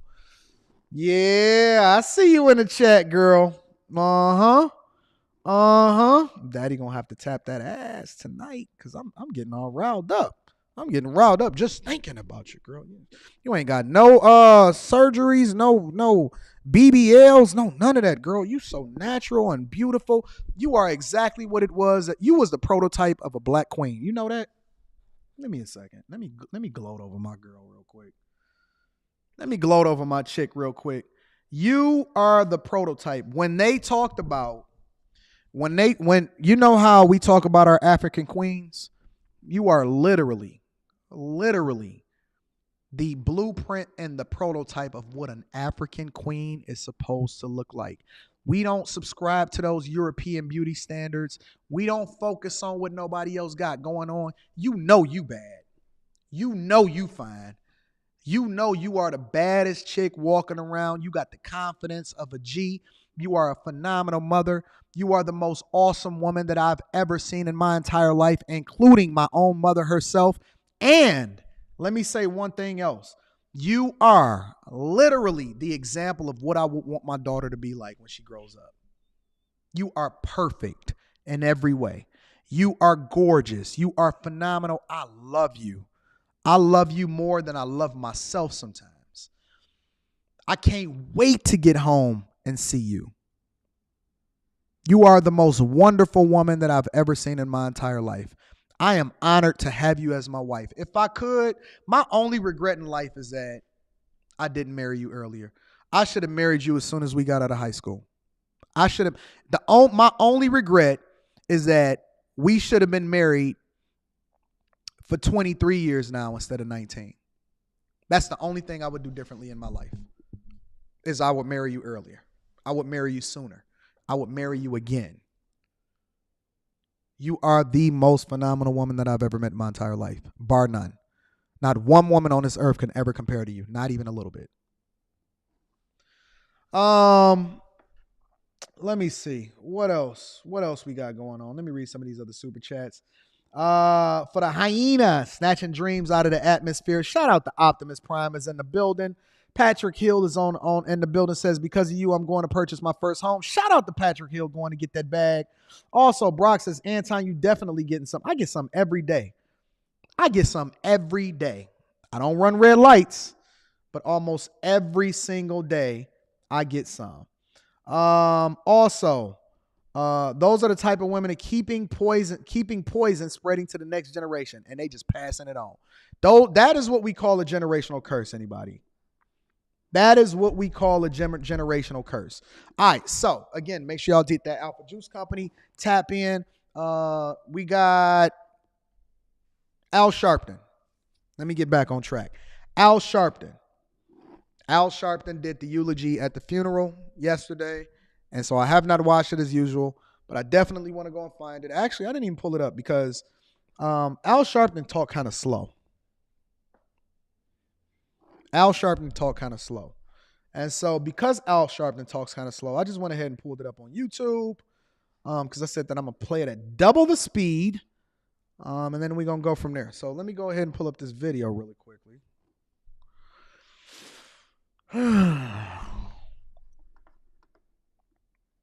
All right, let's roll. To our pastor, Reverend Jason. Do it not sound like he's talking in slow motion already? To all the clergy, our public officials, I'm going to read the super chats throughout the show. Most of all, the family. All right, I'm about to speed this up because it sounds like he's talking in slow motion. Let me say that we're blessed to have a young pastor who has labored in social justice and I have it on 2 times the speed and it sounds like it's talking in slow motion. That's crazy. Prophetic vision. And we immediately said to let us celebrate Tyre here at this great church. People like Jason Turner are not born in the ministry every day. A lot of ministers show up when the cameras show up and leave when the cameras leave. But he's been with us in Nan for many years, and he's a great giant in his own right. Give a hand to Reverend Jason Turner. Let me also say that I want to recognize there are other families that have come from around the country that know what Mr. and Mrs. Wells is going through and all of the siblings. And I want them to stand and be recognized because they know what it is to sit at a funeral like this. And I know the family of George Floyd is here. Stand up. Brandon, Phalonis, the family. Botham John's sister is here. The mother. I'm going to go ahead and fast forward. And Kiki is here. And we thank from the White House. President talked to the family, but sent a delegation led by the former mayor of Atlanta, who now is running policy and social engagement in the White House, Mayor Keisha Lance Bottoms. So now we minding this out, ladies and gentlemen. So first and foremost, let's say that a lot of y'all was saying that, oh man, Keisha Lance Bottoms, the former mayor of Atlanta, she resigned and she stepped down and she didn't rerun and all of this other type of stuff. Y'all do realize that a lot of these women got a leg up on y'all, and they playing the game a little bit differently than a lot of guys is playing it. They crafting policies, they in positions of power, and it's not necessarily that they're doing a better job, because I don't remember Keisha Lance Bottoms ever really doing anything great for the city of Atlanta. What I do remember was that she was at the forefront of what was happening during the election, and so now she's over there crafting policy inside of the White House. Isn't that wild? Huh? Isn't that wild? And I never would have known this had I not actually been listening to Al Sharpton right now give the eulogy for Tyre Nichols. She is over there getting the bag, crafting policy in the White House, and that just tells you that it's about what it is that you can, who it is that you know, and who it is that you rock with, and what you do for them. And if they scratch your back, then they'll scratch your back, and all of that other type of stuff, right? One of the what a lot of people would consider one of the worst governors in Michigan history, Jennifer Granholm, is literally a part of the Biden administration, and I believe she's the energy chief or some crap like that, and she over there getting a crazy bag over there in California. Anyways, go ahead. The head of infrastructure, the infrastructure czar of the country, former mayor of New Orleans, stand up, Mitch Landrieu is here. Why is they, okay, I thought this The was a fighting eulogy. congresswoman from Houston, Texas, fighting for even when it wasn't popular. And they grew from one office to another. Every office they ran for, they predicted you couldn't win. The political polling told them they couldn't win. And they kept beating the polls. And they told her she shouldn't be here today. But the snow backed up, and she's here, the vice president of the United States. Is this a who's who of trying to get some kind of posturing and get some visibility and all of this other type of stuff? You got Kamala Harris there, Keisha Bottoms. They, for the first 10 minutes, they over there giving props and accolades to each other and doing claps like this ain't even at a funeral. What are we talking about here? Come on, man. Kamala Harris. I want you to turn your attention very briefly to the 37th chapter of Genesis. It reads, so Joseph went after his brothers and found them near Dothan. But they saw him in the distance, and before he reached them, they plotted to kill him. Here comes that dreamer, they said to each other. Come now, let's kill him and throw him into one of the cisterns and say that a ferocious animal has devoured him. May God add a blessing to the reading of his word. This is just like the black church. They applauding and everything like the black church. They, amen, amen, amen. Yeah, it's just like the black church. Is this a funeral? Is this a funeral or is this a Sunday sermon? Early this morning before dawn, I did what I often do when I come to Memphis. I went out to the Lorraine Motel. As a youngster, I joined SCLC, Operation Breadbasket. I had been a boy preacher in the Church of God in Christ, and my mother was concerned when I was 12 that I was getting too involved in looking at activism and Adam Clayton Powell and others. She took me to my bishop, Bishop F.D. Washington, who said, I know what to do with him, and he brought me to Reverend William Jones, who led Dr. King's organization in New York, and Reverend Jesse Jackson. And at 13, the year Dr. King died, I was 13 years old, I became youth director of the chapter in New York.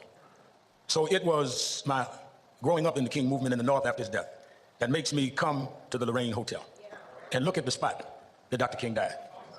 This morning, I took my youngest daughter, Ashley, with me. And in all of the ice, I told the story of how Dr. King had came to Memphis to fight for garbage workers, city employees that had no safety. 2 had been killed with a malfunction. And here we are, Ashley, 55 years later, looking at the balcony where Martin Luther King shed his blood for city workers. So wait a minute. If he was 13, he's saying that he was 13 years old when Martin Luther King died. 55 years later, that means that he's 68. Al Sharpton is 68 years old. Is that accurate?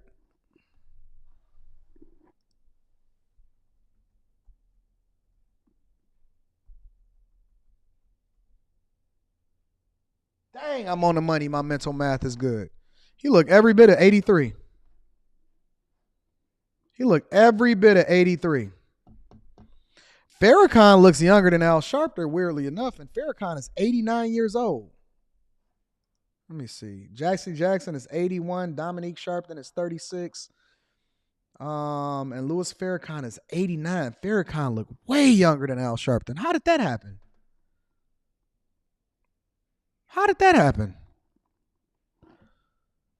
Dang, 68. He looked way older than 68 years old. My mother is almost 70, and my mother looked like she about 43. Don't tell me that black don't crack. That's bull crap. For black city workers to be able to work in the police department, work in sanitation. And the reason why, Mr. and Mrs. Wells, what happened to Tyre is so personal to me is that 5 black men that wouldn't have had a job in the police department would not ever be thought of to be in an elite squad. In the city that Dr. King lost his life, not far away from that balcony, you beat a brother to death. There's nothing more insulting and offensive to those of us that fight to open doors, that you walk through those doors and act like the folks we had to fight for to get you through them doors.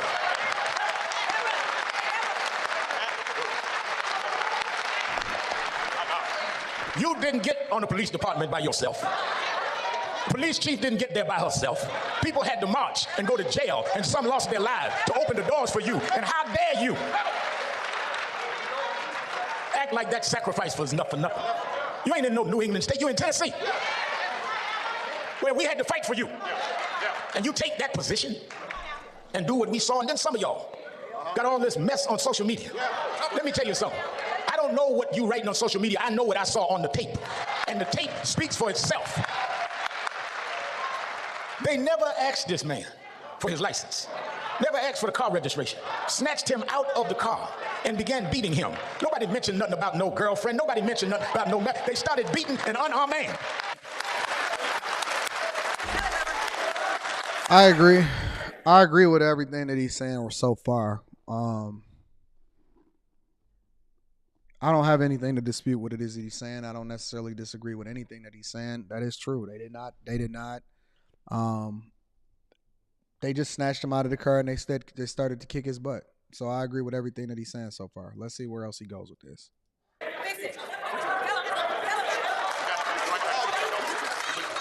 In the city that they slayed the dreamer, what has happened to the dream? In the city where the dreamer laid down and shed his blood, you have the unmitigated gall to beat your brother, chase him down and beat him some more, call for backup, and they take 20 minutes. And you watch him, and you are too busy talking among each other. No empathy, no concern. If you read the story of Joseph, when his brothers threw him in the pit, nobody came to help him, like nobody came to help Tyre. That's true. Waiting on ambulance service that didn't show up until it's too late. What will happen to his dream?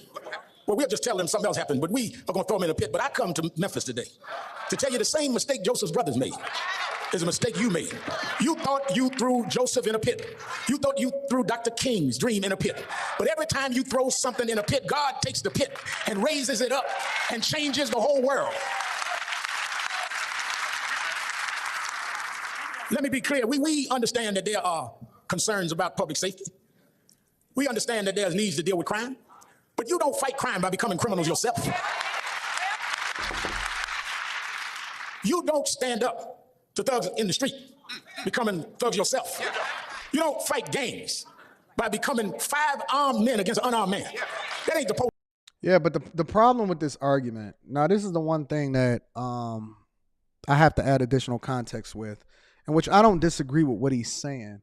The problem with this argument is simply that my boy Denzel Washington on Training Day said, in order to chase a wolf, you got to become a wolf. You can't be a sheep. Smoke up. Ooh, ooh, ooh, ooh. Come on, let me hear your wolf. Ooh. That's what he said to Hoyt. That's what he said to Officer Hoyt. All right? Listen, if you don't want to become a part of this unit, get the fuck up out my car and go in there and write some parking tickets. Got time for this shit. You a man? You a wolf or you a sheep? You're a wolf or you're a sheep. All right, let me quarterback this thing. That's what Denzel said in Training Day, okay? That's what Denzel said in Training Day. In order to chase a wolf, you got to become a wolf, okay? Now, in this particular instance, I'm not really sure where the Honorable Minister Reverend Al Sharpton is going with this, simply because this is a completely different conversation. This is a situation in which he wasn't a gang member. He was a skateboarder, allegedly. And he got pulled out of that car by some monsters, and this had nothing to do with gang members and gang activity at all. Now, I see the correlation that he's trying to make, and he's saying, listen, don't become the very thing that you're trying to chase against. The problem is that Tyre Nichols was completely different in all of these things that we would define as wrong with the black community. He didn't do anything that would warrant this type of behavior, but let's continue. Police, that's punks.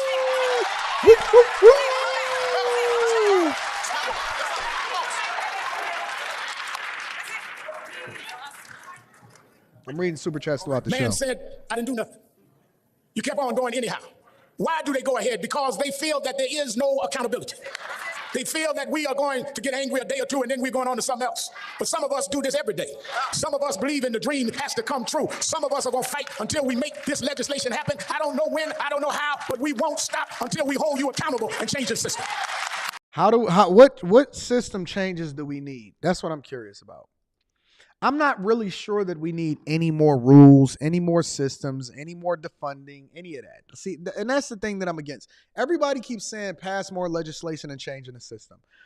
It's funny because the Sandra Bland Act, and I was having a conversation with Charleston White, and he's a very, very good person to have a conversation with.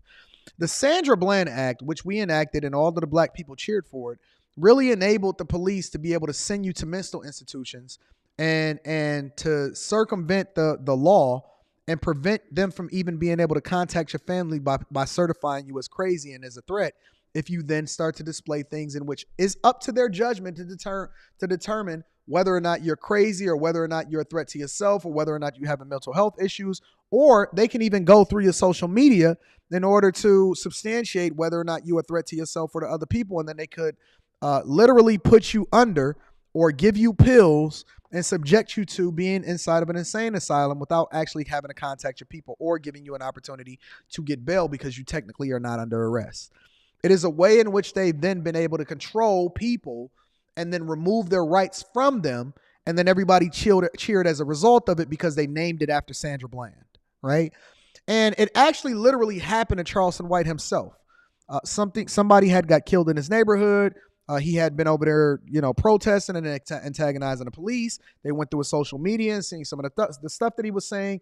And then they literally committed him into an insane asylum for multiple different days without even contacting his people until somebody actually had to get involved and write a letter. And his lawyer couldn't even get him out of that situation. It's on the Patreon. It's also on one of my clips on the Anton Daniels channel. And they actually arrested him and actually put him under based off of the Sandra Bland Act. So I'm not really sure how much more legislation and how many more rules that we need in order to implement versus trying to figure out how it is that we can hold accountable or prevent this from happening with regard to the police force from then having to overuse their power and do the things that they're not supposed to do against citizens that they're not supposed to do it with. I think that Jason Whitlock probably was onto something a little bit more, because it's not about more rules that we need to implement to better police ourselves. It's more about how it is that we can be proactive and preventing people from being in this situation in the first place or raising these monsters in the first place. When Jason Whitlock came on the platform and he was talking about single mothers, he was talking about the community, he was talking about the people that raise our kids and things like that. Honestly, in hindsight, I think that he was onto something. It's not solving for it reactively based off of more legislation and rules. That just put more money in other people's pockets and we don't know where it's going to. You're never going to defund the police. It's only going to make your communities worse. It really is just being proactive with the kids that we have and the families that we raise and the environments that we raise them in. It's holding accountable your brother. It's setting a new standard of rules. It's removing the culture behind no snitching. It's a lot of other things that we can then do in order to solve for a lot of these problems, but this ain't it.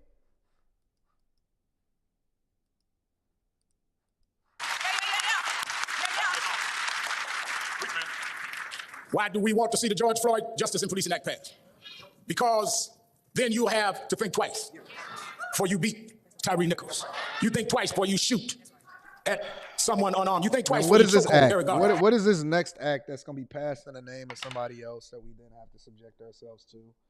Because it's not going to hurt. It's not going to help the community. I could tell you that, right? It's no act that they've ever passed has ever actually helped the community. It just made things worse. Ever since he was around at 13 years old when Martin Luther King died 55 years ago, nothing that they've passed actually helped the black community that I can think of right off the top of my head. You think twice before you put your knee on Eric Garner's, on George Floyd's neck. Because if you don't have qualified immunity, your wife would be telling you before you leave home, behave yourself. Because we could lose the house. We could lose the car. Behave yourself. Because our savings can be gone. You want to be a tough guy? Well, let's get rid of qualified immunity and see if you learn the same manners you have on the white side of town, you'll have some manners on the black side of town. I have this plan literally in 2 times the speed. So. Well, Reverend Al, you don't understand. How are they going to keep crime down in the black community and at the same time not be tough and rough? Well, they do it the same way they do it on the white side of Memphis, and they keep the crime down. Cap. Now this is where the lies come in. But I want to see what he about to say. Down without being rough and tough. How do you have the same department and keep crime down on one side of town without beating folk to death? But you can't do it on the other side of town unless you feel that you can get away with it there. I can't speak for everybody in Memphis. I can't speak for everybody gathering. But for me, I believe that that man had been white, you wouldn't have beat him like that night. So this is the problem, all right? Because if we just want to get down to brass tacks, again, you can't use the race argument in order to substantiate your argument in this particular instance. Let me say that again. You cannot use the race card And we always got to go back to the race card in order to substantiate. Listen, I'm waiting on a full investigation to be done so that I can better understand why they was after that guy, because that looked personal. They don't even do gang members like the way that they did that guy. They don't do gang members the way that they do that guy. They don't do, let me say it one more time like a Dr. Umar Johnson, hit the cash app, hit the cash app, hit the cash app. They don't do gang members the way that they did Tyre Nichols. Okay? The problem is our culture. The problem is the thing that we teach ourselves in order to substantiate how it is that we respond. And again, this has nothing to do with Tyre Nichols at all. Even the argument that I'm making with regard to how it is that we police ourselves in a community has nothing to do with Tyre Nichols at all. But you can't substantiate that argument by saying, well, do it the same way you do it over there with the white people. What? What are you talking about? I'm not going to sit here and lie and say that the overwhelming majority of violent crime is not committed within the black community. That would be BS. Because you can't just back it up with empty rhetoric. You actually have to back it up with statistics. You have to back it up with facts. You have to back it up with real life ways in which we can substantiate our argument.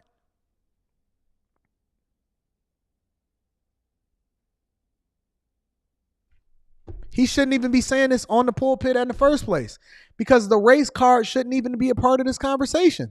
But I guess he gotta make the people riled up somehow, some way.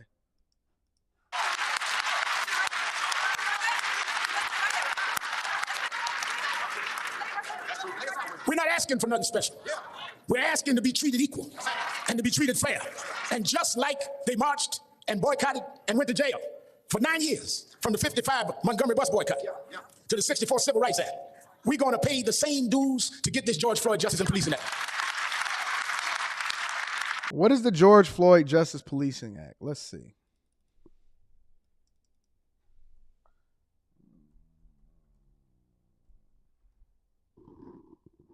Justice and Policing Act.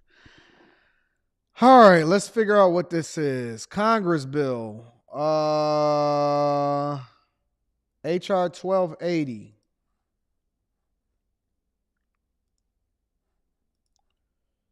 We see, and this is the thing, we got to start doing our research before we just start agreeing with different things that's going on. Bill addresses a wide range of police policies and issues regarding policing practices and law enforcement accountability. It increases accountability for law enforcement misconduct, restricts the use of certain policing practices, enhances transparency and data collection, establishes best practices and training requirements. The bill enhances existing law enforcement mechanism to remedy violations by law enforcement. Among other things, it does the following: lowers the criminal intent standard. What the heck does that mean? Got to break it down for a C student. Lowers the criminal intent standard. Okay. From willful to knowing or reckless. From willful to knowing or reckless. To convict a law enforcement officer for misconduct in a federal prosecution. Limits qualified immunity as a defense to liability in a private civil action against law enforcement officer. And let me read that one more time from a C student's perspective. Limits qualified immunity as a defense to a liability in a private civil action against the law enforcement officer. So basically it's saying that you don't have immunity against being sued. Has nothing to do with actually, and that's, okay. All right. So I'm catching it now. See, I'm a C student. I'm a little slow, but I catch it eventually. What he was saying when he was preaching is saying that it would actually have the wife tell the husband when he's leaving to go for his job, be careful what it is that you do because we can lose the house. Y'all remember when he said that? He said, be careful what you do because we can lose the house. So basically it allows for police officers, instead of them suing the department or the city or whatever it is that they work for, now you can be sued personally. So if a criminal or if somebody, and this is a slippery road, y'all, this is why we got to be more open to what it is that we got coming on. You can't just hear these people and then say, okay, yeah, I'm rocking with that. That makes sense. This is how we supposed to be moving within our society. You have to start researching this stuff because then it's nuanced. When they leave it open to interpretation, then anybody can come for you. So let's just say, for example, you got a gang member and he possibly could take your life, and you deal with him a certain type of way or whatever. You get more, you get more aggressive for the situation based off of the circumstances. Now, said gang member, based off of a jury of his peers, can then allow for you to be able to get sued as a police officer when they don't agree with your conduct within the department, and they can't just they can sue both the police officer and they can sue the department. That's why he said when the woman is saying you leave, he's saying be careful because it's a possibility we can lose the house, because then you become personally liable instead of just liable from the department itself. Ain't gonna be no more police now. If I have to be in a potential situation where I could possibly get sued for doing my regular job and it ain't the liability of the department itself, I'm out.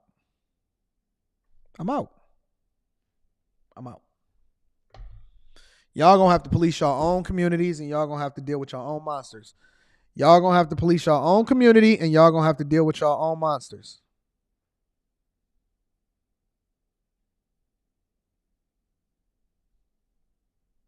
Facts. So now that we have that clarity, let's read the last thing. Grants. Let me remove Al. Grants administrative subpoena. I'm a C student, but I'm figuring it out. Grants administrative subpoena power to the Department of Justice in pattern or practice investigations. So now the Department of Justice have more power to be able to investigate what's going on. Let's say the summary is that it establishes a framework to prevent and remedy racial profiling by law enforcement at the federal, state, and local levels, and also limits the unnecessary use of force and restricts the use of no-knock warrants, chokeholds, and carotid holds. I don't really understand how that prevents the use of that. That was already established. As far as I knew, that already was in place. So basically, they saying that it creates a framework to prevent it, not that it wasn't already outlawed. So it's saying that, we want to give stiffer penalties to you personally in order to prevent you from or de-incentivizing you from doing certain things, right? The bill creates a national registry and national police misconduct registry to compile data on complaints and records of police misconduct. This ain't nothing but an opportunity for lawyers to get paid. Misconduct. It also establishes a new reporting requirements, including the use of force, officer misconduct, and routine policing practices, stops and searches. Finally, it directs the Department of Justice to create uniform accreditation standards for law enforcement agencies and requires law enforcement officers to complete training on racial profiling, implicit bias, and a duty to intervene when another officer uses excessive force. Hi, so that officially is the George Floyd Justice and Policing Act of 2021, H.R. 1280, in the House of the Congress today, and that they're trying to get passed, that obviously Congress members are deciding against because it has not been passed and it continues to sit still inside of Congress. And this is why you guys have to be more informed about what it is that they're advocating for, because then they'll use an irrelevant situation in which you hold the individual officers accountable in order to justify passing these bills that have nothing to do with what it is that's happening in this particular case. So let's continue. Remember how long? I don't know how long. They didn't know how long it would be when they boycotted in the 50s. It's not about a timetable. It's that we cannot continue to live under these double standards and under these conditions. We don't care how long, but I can tell you one thing. Those of you that keep voting against that bill, we're going to vote against you. We got more numbers than the police union.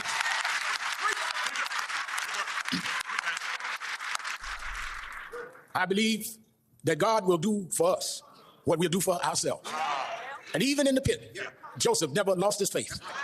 Joseph could have gave up. Here we go with Joseph Joseph. could have gave out, but in the pit, he still believed in the God of his fathers. And even as I stand over... What does the story of Joseph have to do with this? I'm just curious. Maybe I don't see the correlation. And again, I'm a little slow, but it's okay.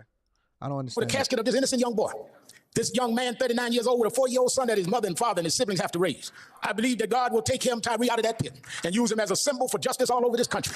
I believe that. How is God going to take Tyre out of the pit similar to how Joseph was removed out of the pit from his brother? If anybody has ever read the Bible, listen, this is why y'all got to be careful about these preachers, and y'all got to read the stories for themselves.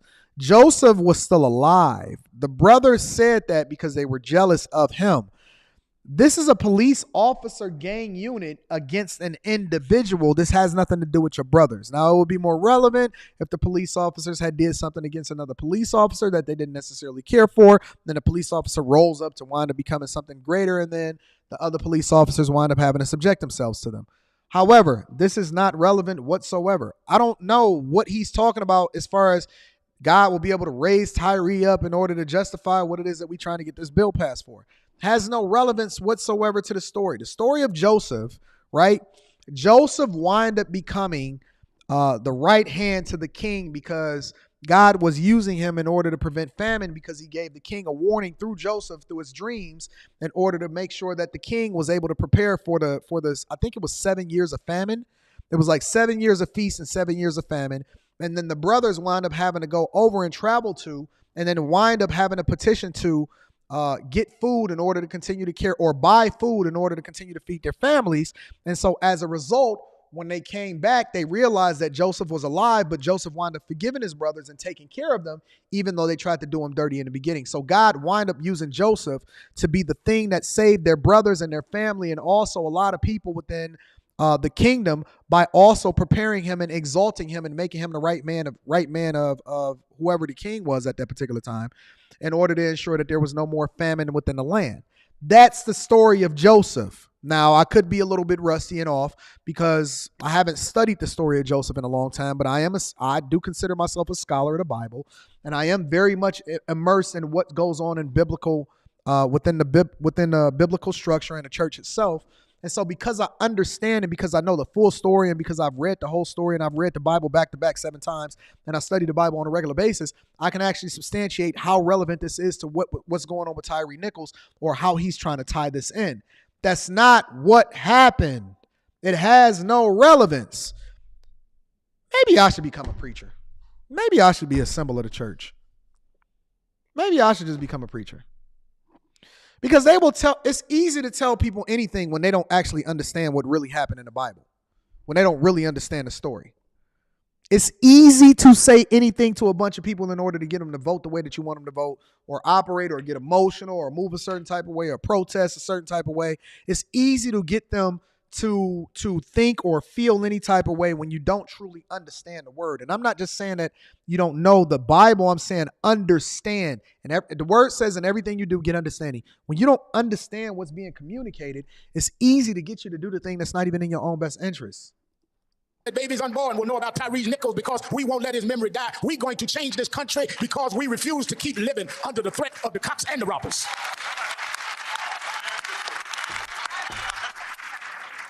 What touched me, I was raised by a single mother. Oh, Jesus. Daddy left when I was 10. Mama raised my sister and I on welfare and food stamps. What touched me is when I heard him calling for his mother. Yeah. Just like George Floyd is calling for his mother. Something you'd have to be a black man. The only thing between you and disaster was your mother. To understand what calling for your mother means. Somewhere deep in my heart, I understood Tyre. Because the only thing that kept the kids from laughing at my banana sandwiches in school, because she couldn't afford enough to put meat there, but mama would make it all right for me. And he knew if he could just get mother, that they would quit beating him and quit stomping on him. All he wanted to do was get home. Now home, Reverend Jamal Bryant, home is not just a place. Home is not just a physical location.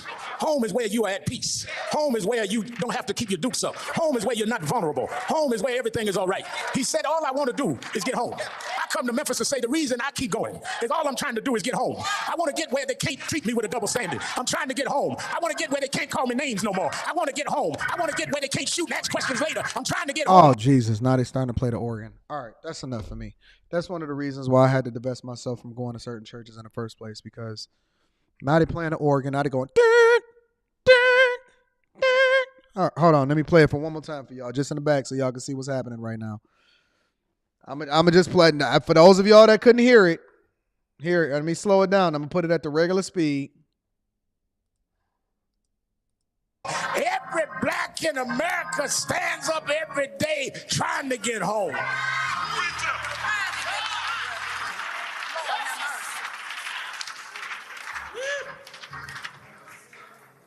Last night, we went to Mason. I can't do it. I can't do it. Forgive me, God. Forgive me, God. I am not built to be able to continue to sit through this live stream, because the minute that the organ start playing, I'll be go ahead and heading for the exits. Oh, man. That means he about to do another collection. We done already did 7 collection plates already. Don't do another collection. Don't do another building fund. Don't do another asking for a camera. Don't ask for me to be able to contribute to the pastor's offering for the wife congregation, Episcopal, flying them out to the retreat convention, mindset ministry, pulpit, youth choir. I'm not interested, sir. I need you to cut costs the same way that they do at these private institutions, because it's not my responsibility in order to ensure that your wife is getting to wherever it is that she needs to go, to the choir youth ministry, and then she going to be meeting Uncle Reverend Jackson there, and he going to be busting her down, and then they doing it on my dime. Forget it. I need some actual things that help me to live my life more effectively as I leave here in the church today. I'm not doing it, all right?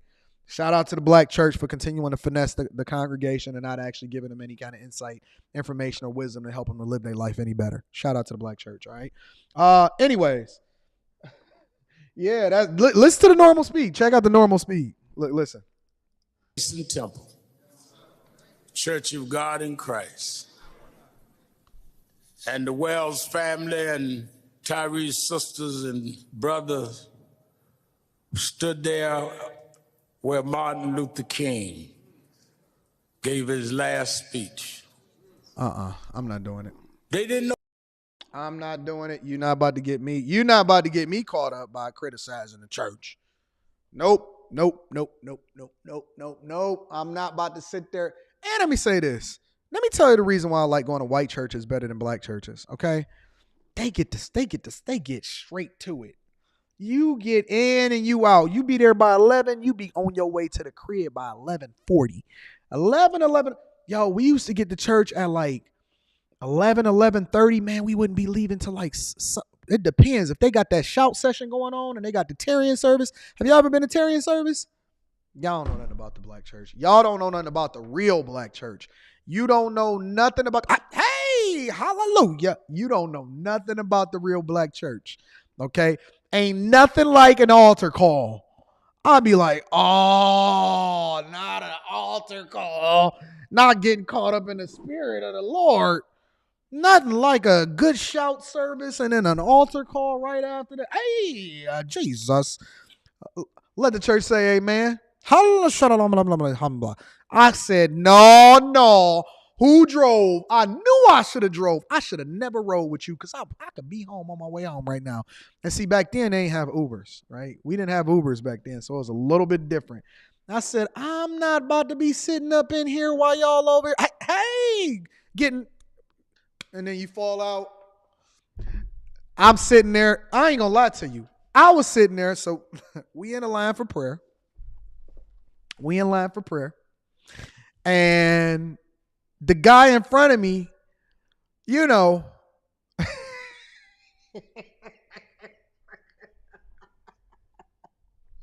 we in line for prayer, and I see everybody falling out. As soon as they touch them, then they go on there and they be doing an electric slide they do the electric slide. And I see everybody getting prayer and doing an electric slide. I said, the spirit is moving in here, right? Now, I didn't know if I was just so full of the devil, and I'm going to read Super Chat shortly.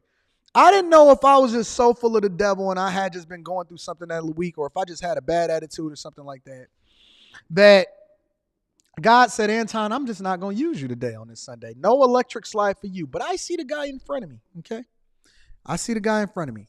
And the guy in front of me, on cue, he was already falling before the pastor had touched his head. Now, I didn't know if the Spirit of the Lord was sweeping all over him, and it had already hit him before the pastor touched him. But he swept and he said, and he falls out. Shout out to the Alpha Juice Company. And so he falls out and he's laying on the floor.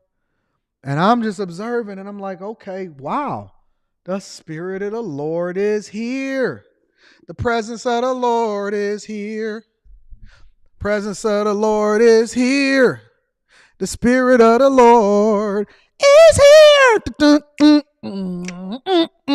I said, the Spirit of the Lord is here. Okay? The Spirit of the Lord is here. So I see the swooping come over him. And for whatever reason, I looked down and he did like this to me. Now he's supposed to be caught up in the Spirit of the Lord. And he did like this to me.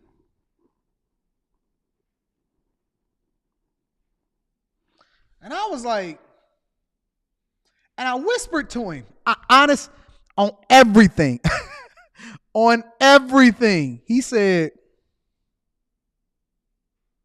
I said, that brother did not catch the Spirit of the Lord. That brother did not catch the Spirit of the Lord. He said, and when he looked up at me, I whispered back at him. And I know he knew what I was saying to him because I said it to him. And then he giggled a little bit. And I said, I see you. I said, I see you. Because he did the opening once. I said, I see you. And then he did like this. He did it once more. I said, I see you. I see you. By that time, I wasn't even excited anymore. Then they gonna do like this to me. And so I'm sitting there like, go down, go down, go down. You mean go down? I'm like, you're not about to just. They said he gonna need some special prayer. Get him off my pulpit. I said, it's not my fault. I don't feel the Spirit of the Lord.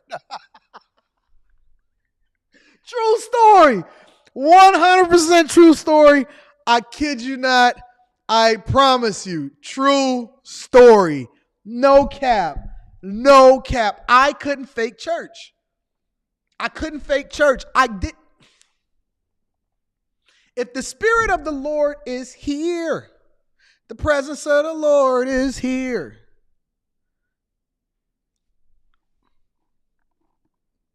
I said, God, get off of me. Stop trying to push me down because I didn't want to come up here for prayer in the first place. Keep trying to push me down. And he fake. I didn't want to snitch him out. I was thinking to myself, man, he faking. So I did the same thing that all black people do. You want to know what that is? And I'm going to read the super chats after this. I did the same thing that all black people do. Next Sunday, they sent me up for prayer. They gave me a good stern talking to. So I was younger back then. Gave me a good stern talking to. And the next week, I did what everybody else did. I did it a little bit differently. They said, huh? I said, I pretended like everybody else. I was so tired. I was tired of getting talked to. I was tired of them putting their hands on my head and kept doing like this. I said, I'm getting a headache. I'm tired. Stop doing this to me. Oh, I'm going to go ahead and fall out like everybody else. They say, oh, I knew it. God is working and God is healing. So I did the same thing that everybody else do. I did the same thing that all other black people do. I was young. God forgive me. I was young. And we just give in and we acquiesce. We adapt. We start voting Democrat. We get on sister code. We say that all white people are racist. And we get on the whole hamster wheel of running in the victim Olympics until you can get the courage to get yourself up out of it. That's the nature of black people. That's what happened within the black community. We get beat into submission until we eventually give in, until you get enough courage to be able to get yourself out. And we fall on the floor and we do the electric boogaloos and the electric slide and act like we actually did something. And then next thing you know, I was up there like,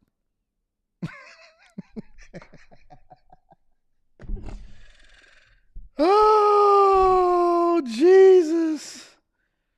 I was so tired, Machine. Machine says, Anton, we waiting on you back here in LA. It was lit. The Patreon meetup in LA was lit. Shout out to Machine is in the building. Patrick Hill says he sound like Paul Mooney. He did, except for he was a slow motion version. Aaron says, is this the BET Awards or a funeral? Facts. They was giving all of the accolades. Patrick Hill said it's sad that this is his normal voice. Slow. Real Talk 621. It says, Anton, don't forget how she was boo-hooing on national TV after 50 dumped her rock face, AZ. Shout out to you, Real Talk. And he wouldn't let her eat his butt no more. Jay Hunter Lee says, Al Sharpton lives a conservative life but preach liberal life. You might be on to something there, Jay Hunter Lee. Thank you for the fireball. My dog, Mr. Youngblood City, said 2023, all grind. Me and a few bag chasers are working on magic with collabs together. Shout out to all of my bag chasers, Mr. Youngblood City. I done met up with Mr. Youngblood City in a lot of different places, including Los Angeles. Y'all might be having me out in LA very soon. Spacer says they think you're full of demons if you don't fall. Right. And I'm the only person that was being real and keeping it real within the church. Listen, I hope y'all are entertained. I entertain y'all every single day, Monday through Friday, from January all the way through December. From sun up to sundown, I'm working on your behalf. I work to inspire you. I give you my all. I give you my love. I give you my condolences to all of the families that are affected by this unfortunate tragedy with Tyre Nichols. And then more importantly, I give you my life as an open book. I love you. I appreciate you. Again, make sure you tap into the Alpha Juice Company. All of the discount codes is in the description. In addition to that, the Patreon members, Bag Chasers, salute. We going to continue to do the work. Uncensored interview dropping tonight. Lapeef Let's Talk is tonight. Make sure you hit a like for the YouTube algorithm, subscribe to the channel, and turn on your notifications.